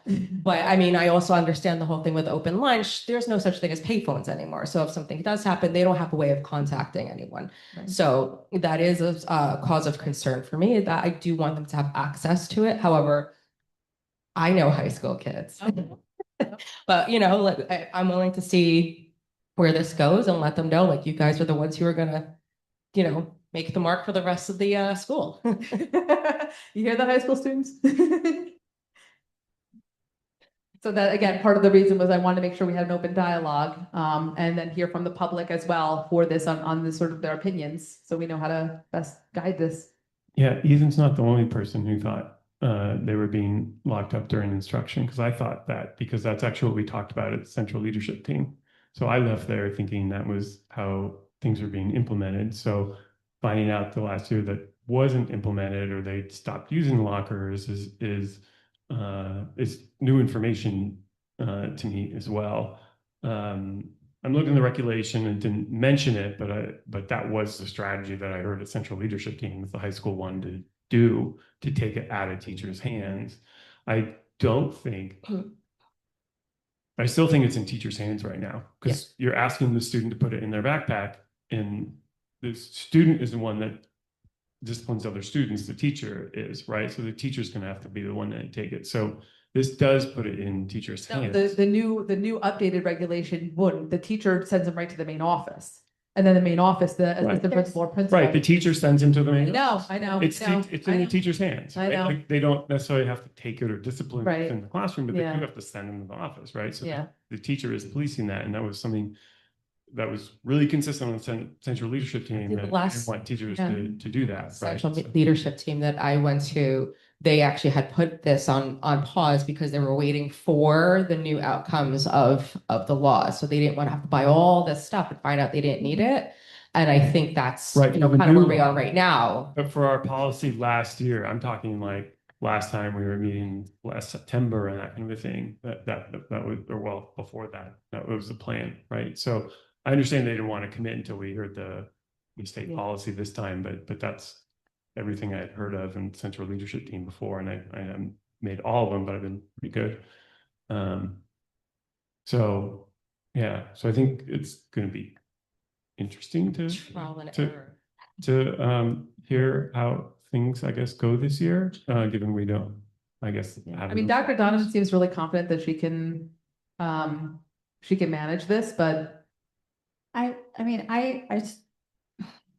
I feel like if you at least had the lockers in the classroom, you are addressing use during instruction and anybody leaving to go to the bathroom, texting, like, meet me here, right? And then, you know, you get them and you go to the next class. And, you know, I know they're not supposed to be out in the hallway, but in terms of reducing access, I think lockers in the classroom, you drop it in the locker in the classroom, you pick it up when you leave, could work. I'm especially concerned for the freshmen who are now have had 1 year of, you know, having their cell phones locked up, and maybe they'll be, you know, the stars of the show, right? At following this, or maybe having access to their devices might be too tempting. I also, like, I want kids to shape the policy, which obviously they can't because the state made one. But I want them to shape it as much as they can. So my concern is just, in order to take it out of teachers' hands, you have to reduce the opportunity for them to get in a power struggle over this. And yeah, go to the main office. What if they're like, no? You know, it's like the same, it's the same argument that you're going to have with any policy that's not reducing access from the moment they're in to when they leave. Well, and I guess just another concern is I don't think that we've had a full accounting of how this first year policy has gone in the high school yet, or in the middle school. I mean, we had early data on the middle school, which showed, you know, some dramatic improvements in discipline, and we haven't, you know, and that's where we took the most dramatic action, was in the middle school, and we saw the most dramatic results. And in the high school, I haven't seen any accounting of how the policy went this last year. And so then we're talking about a kind of minor change, which is we're doing the same thing we did this year, except now it's all referrals to the administration, but I don't know, we haven't had like a specific cell phone related discipline, tab in the high school discipline reports. We haven't needed it, and we haven't done it for the middle school, and I know there's cases where it has come up, but it's been pretty minor. Right. Well, Because I wasn't able to attend the last central leadership team meeting, because I know every meeting they were trying to bring that data. Did you know if they brought that data? I'm sorry, I don't have my notes, it's on my computer from Mr. Presti. I don't know if that data was there. I can find it. I know he sent a report out. I mean, I wasn't at the last one, but there were ones before it, and they from my memory, questionable. I think look better, like across every school. Yeah, right. it's So much better. But I didn't know. The high school reported out positive things too. Yeah. except for maybe one I teacher. think high school, but I assume there's other strategies being implemented. So Yeah. I mean, if they're managing it and it's not a major issue, Yeah. and so it might be good to specifically at the high school. Yeah, I'll look back at my notes data. for that. See what Maybe Mr. they Presti could talk reported. about Yeah. the last CLT, but that would Okay. be informative. Yeah. Yeah, I don't have anything on that. Okay. Yeah, I'll look back. Anything of the outcome, but it was a lot of discussion on the guidelines and how we're going to implement that moving forward, not knowing what the guidelines were going to change to. I don't understand what the difference is. Okay, so like students were never supposed to take out their cell phones in class and start texting people, right? So now we're saying, well, now you're really not supposed to do it. Keep it in your pocket. That's not a new regulation. That's just doubling down and saying don't use your cell phones. And Dan, thanks for the memory check. During our conversations in committee and curriculum and instruction didn't meet last month. If they had, we would have gone over this regulation. The policy in the high school was supposed to be boxes in the classrooms, drop the phone in the box, pick it up on the way out. Maybe the leadership of the high school didn't see it that way. I'm sure there's an honest misunderstanding, but that's how it was communicated to me. So I think that we need to revisit this policy and write it in black and white, what we want the school's approach to cell phone should be.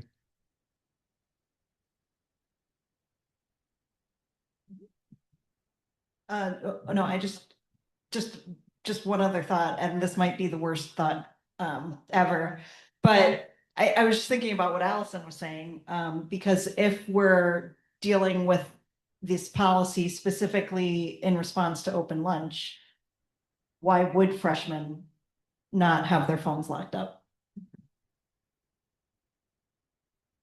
That might be because freshmen are also in a lot of other classes, right? So it's like it's not classroom based. Yeah.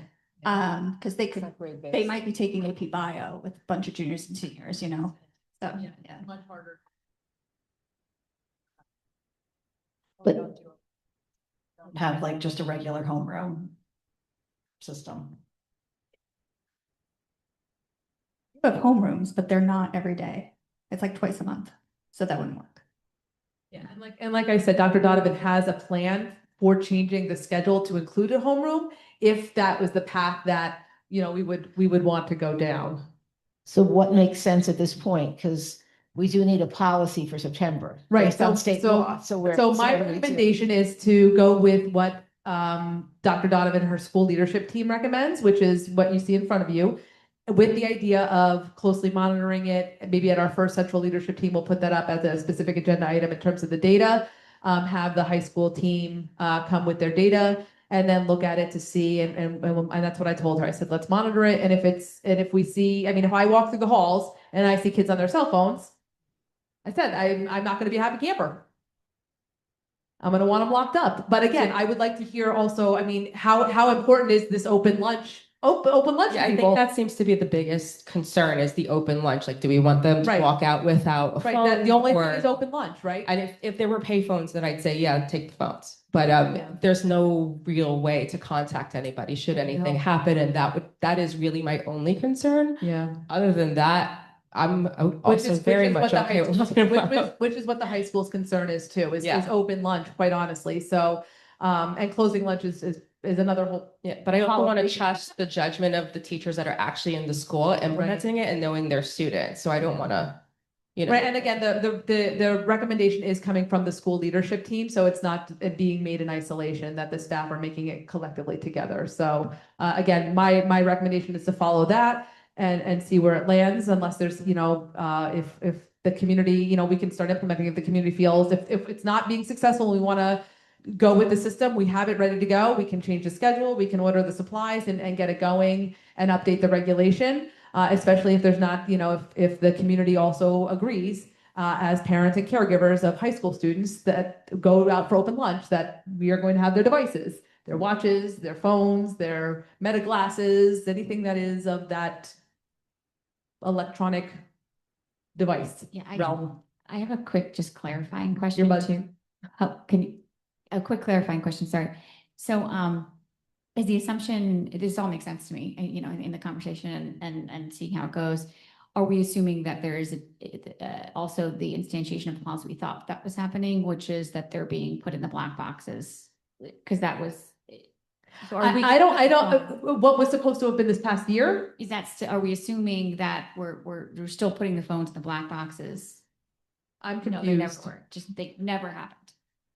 Okay. Assuming that, because I don't think it happened, but No. I think there's actually three options, right? Okay. Not for this fall. I think for this fall, it's moving forward similar, but you're kind of painting it as we're either moving forward this fall or we're taking away for lunch, which there's the third option, which is actually use lockers during instruction, which is what a couple of us thought, right? So that's a third option. Right, but again, that's right. Depending on how things So something like that, again, just being mindful of maybe not locking them up, but I mean, if there's bins that they could drop them in, but again, that's on the teacher now to collect them.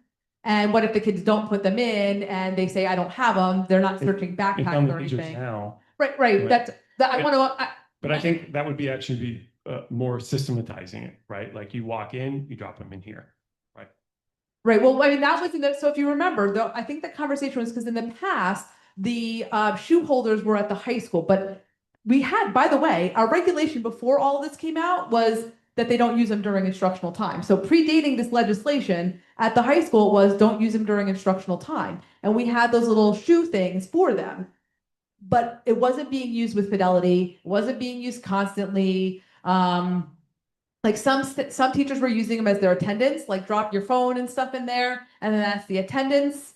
So they were using it all different ways in prior administration and with our prior policy. So regulation. So when we updated the regulation, we were more strict about it.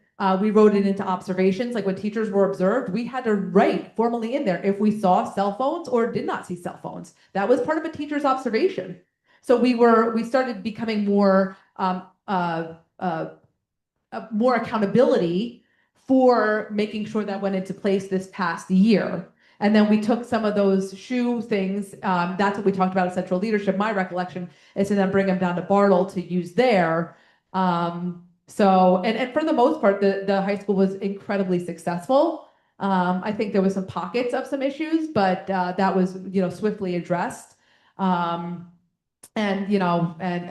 taken care of. So I think to me, it's either the students are holding on to it and not using it, and they have access during open lunch, or we switch to a homeroom model and they lock them up in the morning. They get them in the afternoon. We change the schedule a little bit because my concern is doing it every period is just going to take away from instructional time, especially if we have larger size classes. So they have to come in because, by the way, not all the kids come on time to class, right? So if they come late, how is that going to work to drop it in and lock them up? And then now the bell rings, I have passing time to get to my next class. Do I release the cell phones before passing time? Do I release them at the bell? And then by the time they get them and get to class. So that's why I don't know if that's an option that I would recommend.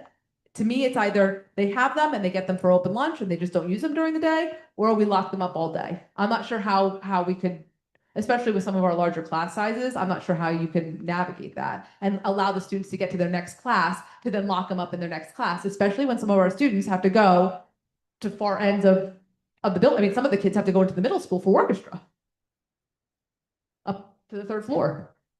I don't think it's all that different than putting them in a shoe, like slot, really.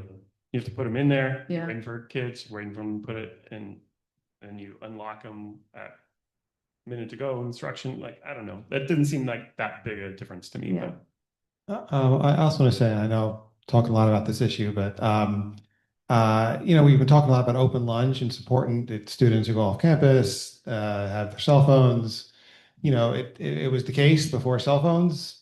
I assume people had open lunch, maybe they didn't, but it wasn't the end of the world. They couldn't call their parents. Be that as it may, there are lots of kids who don't have open lunch. And I see this with students I teach, right? In the cafeterias and donut shops, whatever else, on campus, coffee shops, groups of kids standing around, sitting around, looking at their phones, not talking to each other. And it's not because they don't want to talk or they dislike each other, but the phone is this constant temptation. You'd rather, scroll through whatever the feed is showing you. And so by allowing, because we're so concerned about kids who do open lunch having access to their cell phones, now everyone, during whether they do open lunch or not, has access to their cell phones, and they're not talking to each other. They're not looking at each other. They're not interacting during their free time off from class. And I'm sure the same thing happens in the hallway as well. I think the trade-off is not worth it.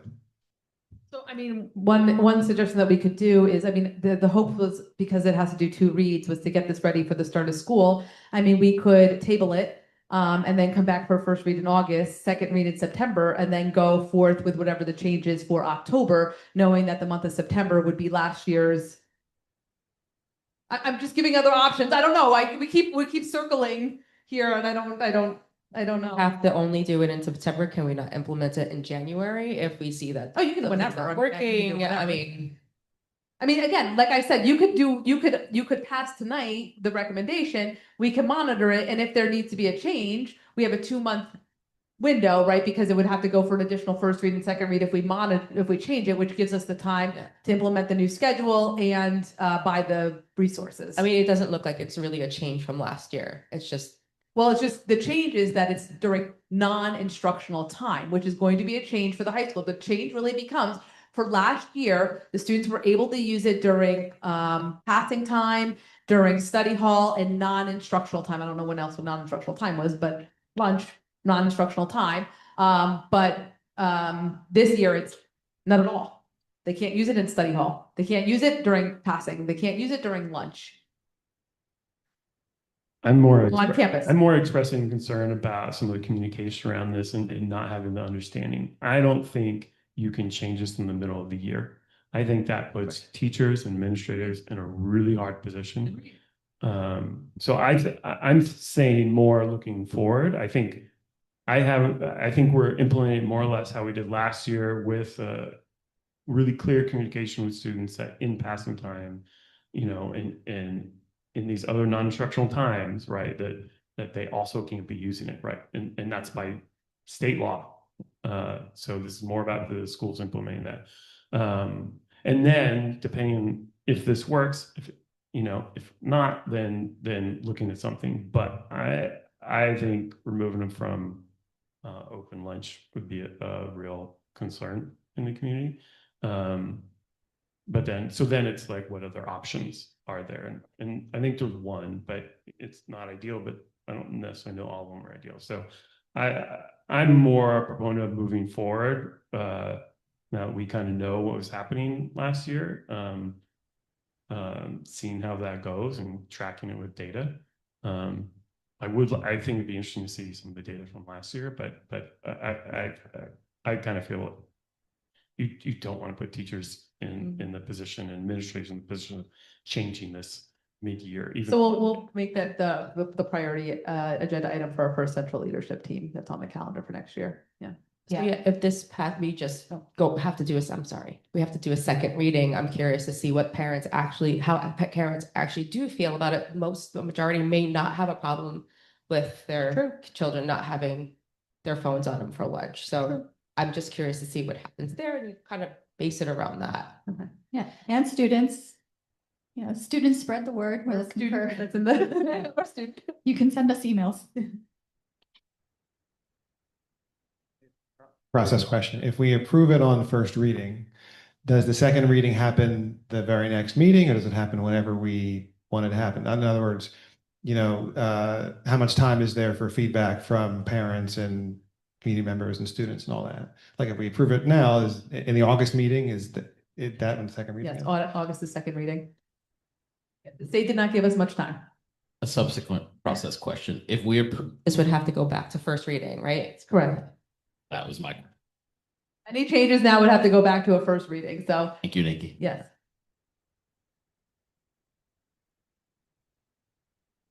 Okay. In that case, we're going to move on to our second public comment portion of the evening. Again, if there's anyone here in person who would like to speak, now's your time.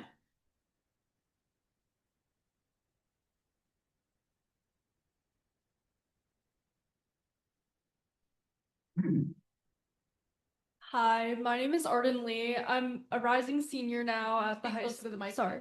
I'm a rising senior now at Highland Park High School, and given that there's been a lot of discussion and debate on how we should exactly implement the phone policy, I thought I should probably contribute a little of my few cents because I'm a student who actually experiences the policy that's debated and can often seem very abstract and theoretical when considered on a board level.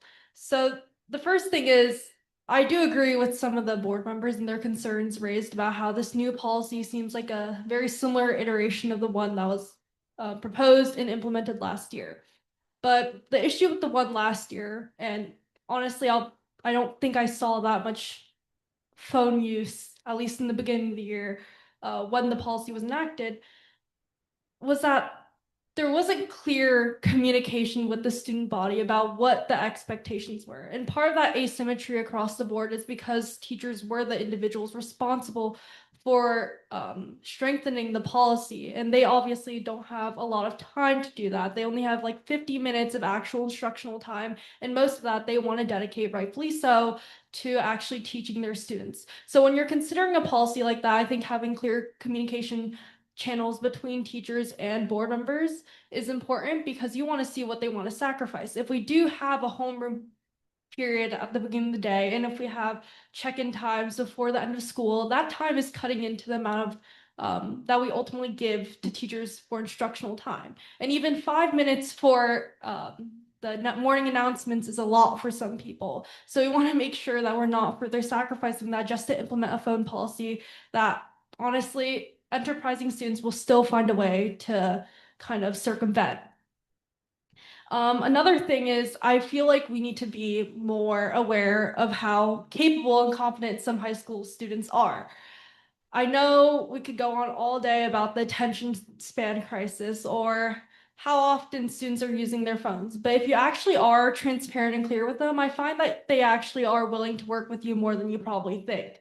It's important that we don't put down students early on and that there's actual discussion with students first when you're implementing a policy that directly impacts them. I think there's a lot of separation that can happen between the board and the student body, but if we're actually telling them why we need a policy like this, if we're telling them what the implications mean, I think they'll actually be willing to keep their phones in their backpacks a little more.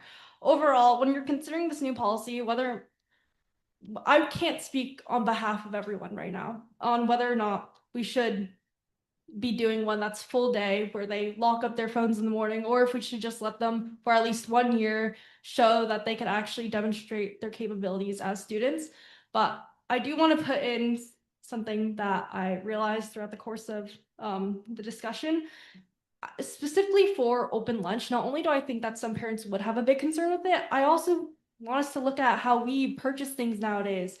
I personally never bring my card with me anymore, and I know a lot of students don't. There's something called Apple Pay and cashless modes of actually paying for things that most high school students use now. That's something that's going to impact open lunch. And even though not everyone utilizes open lunch, it's still something that students prioritize.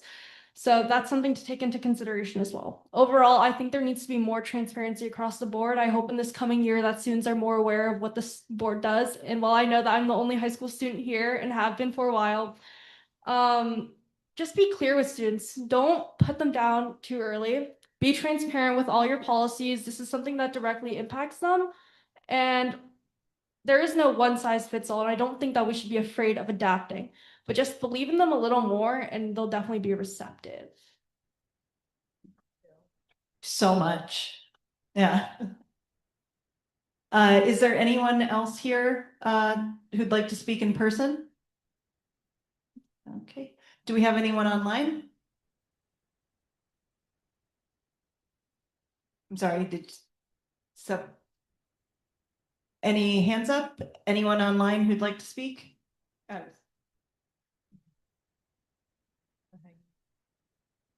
Okay, in that case, we are going to close the second public comment section of the evening and move on to board action items.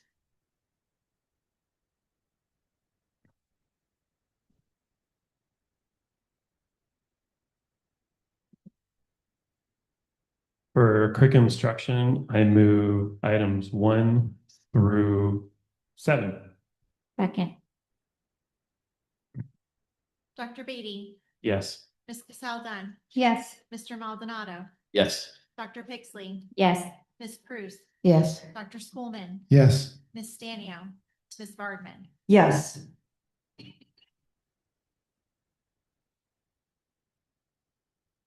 Oh, for finance and facilities, I move numbers 1 through 24. Second. Dr. Beatty, I'm a yes, except for item 23, I'm abstaining. Ms. Cassel Dunn, Yes. Mr. Maldonado, Yes. Dr. Pixley, Yes. Ms. Prus, Yes, except a no on number 21.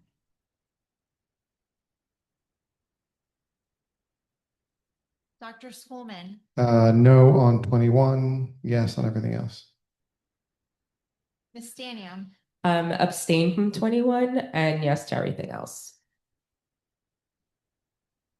Ms. Bardman. Yes. Motion carries. Number 21. So then for personnel, I move agenda items 1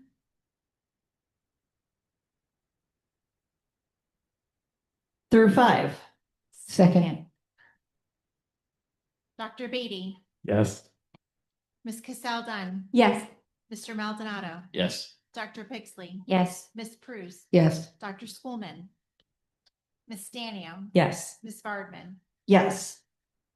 Congratulations. Yes. Mr. Congratulations. Grossman, welcome aboard.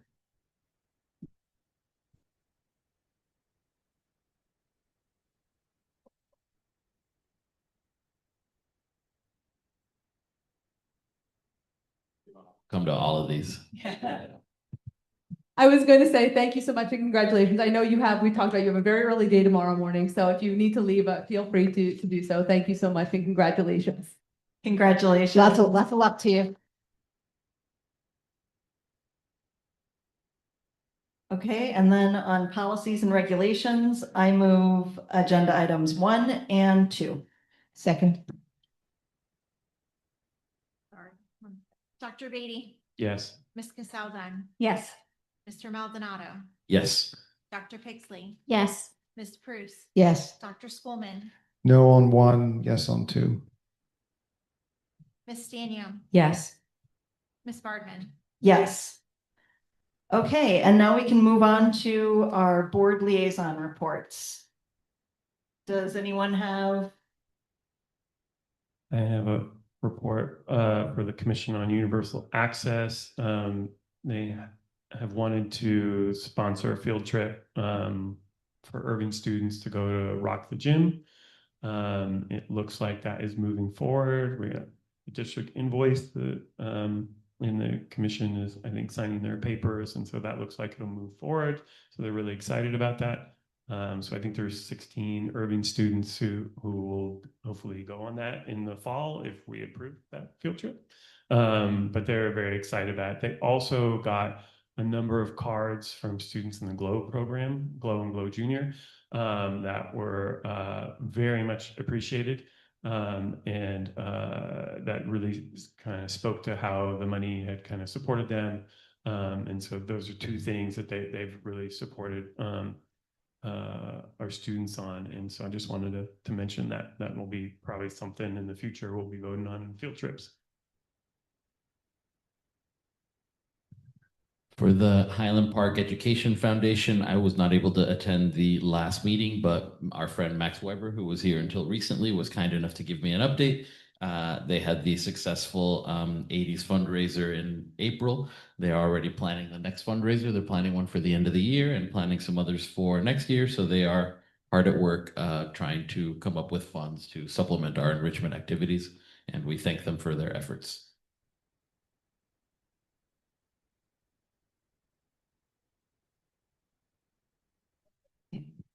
If that is all, I do not have a president's report, so I would like to move to old business. Sure, so I have something. So the committees weren't able to meet, but it will be going on for August, but I'm really excited. I know it was briefly mentioned about support for the Chromebooks and parental support around that for the devices at home to help for monitoring. And I spoke to Mr. Lubis, the tech manager today, and we're going to working on our marketing rollout for that, but we're really excited. And I can't wait to share with committee next month. LineWise is the filtering group that we use, but they partnered with, oh God, it started with a Q, Custodio. Thank you, Custodio. And what they do, it's actually a free service that will help with the Chromebooks, that parents can get controls of the Chromebook at home or outside of the classroom or outside of the school day. So it'll be set for our controls during the school day, but in the evenings, on weekends, and in holidays, parents can set those controls for YouTube, very specific time, specific websites, things like that. It's phenomenal. We're going to be very excited. The look on Dr. Schoolman's face. But right? plot twist, guess what else they give us? Guess what else? They give us for each parent per kid. So it's if you have multiple children, you get multiple of them, but it's for one kid, one personal device. So if I have 3 kids, I get 3 personal devices. If I have 1 kid, I'd have 1 personal device. So if you want to do that on your child's personal cell phone or personal computer, you get 1 free personal device per kid as well. That's 24/7 because we don't regulate on our things of personal devices, but you could use their service for free for one device per child as well that comes with it. It's really, really awesome. I have a lot to share about that in committee, and then we're coming out with our rollout plan. So coming soon, but I wanted to share that we've been actively working on the technology piece. We hear you. Some things just take a little bit longer, but we're getting there, but I wanted to share coming soon. So please come to your committee meetings.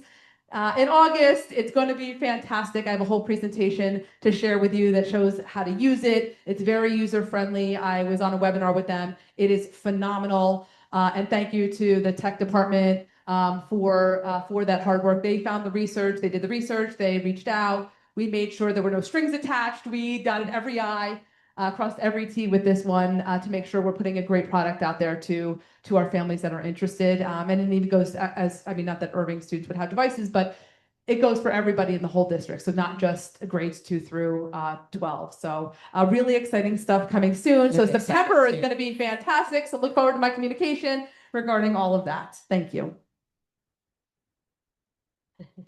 I have some other old business. I mentioned a couple of months ago that I was in conversations with the folks at the Heldrich Center who were putting together some sort of program to match folks from the STEM high school in Middlesex with potential educational and work opportunities at the New Jersey Innovation Hub at the Helix in New Brunswick.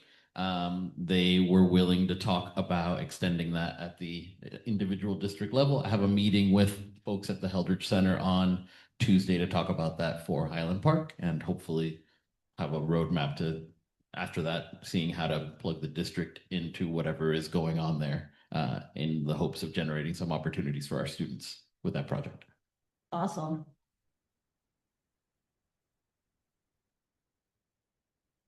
Any other old business? New business? In that case, I move that we adjourn. Okay. All in favor? Aye. Okay, good night.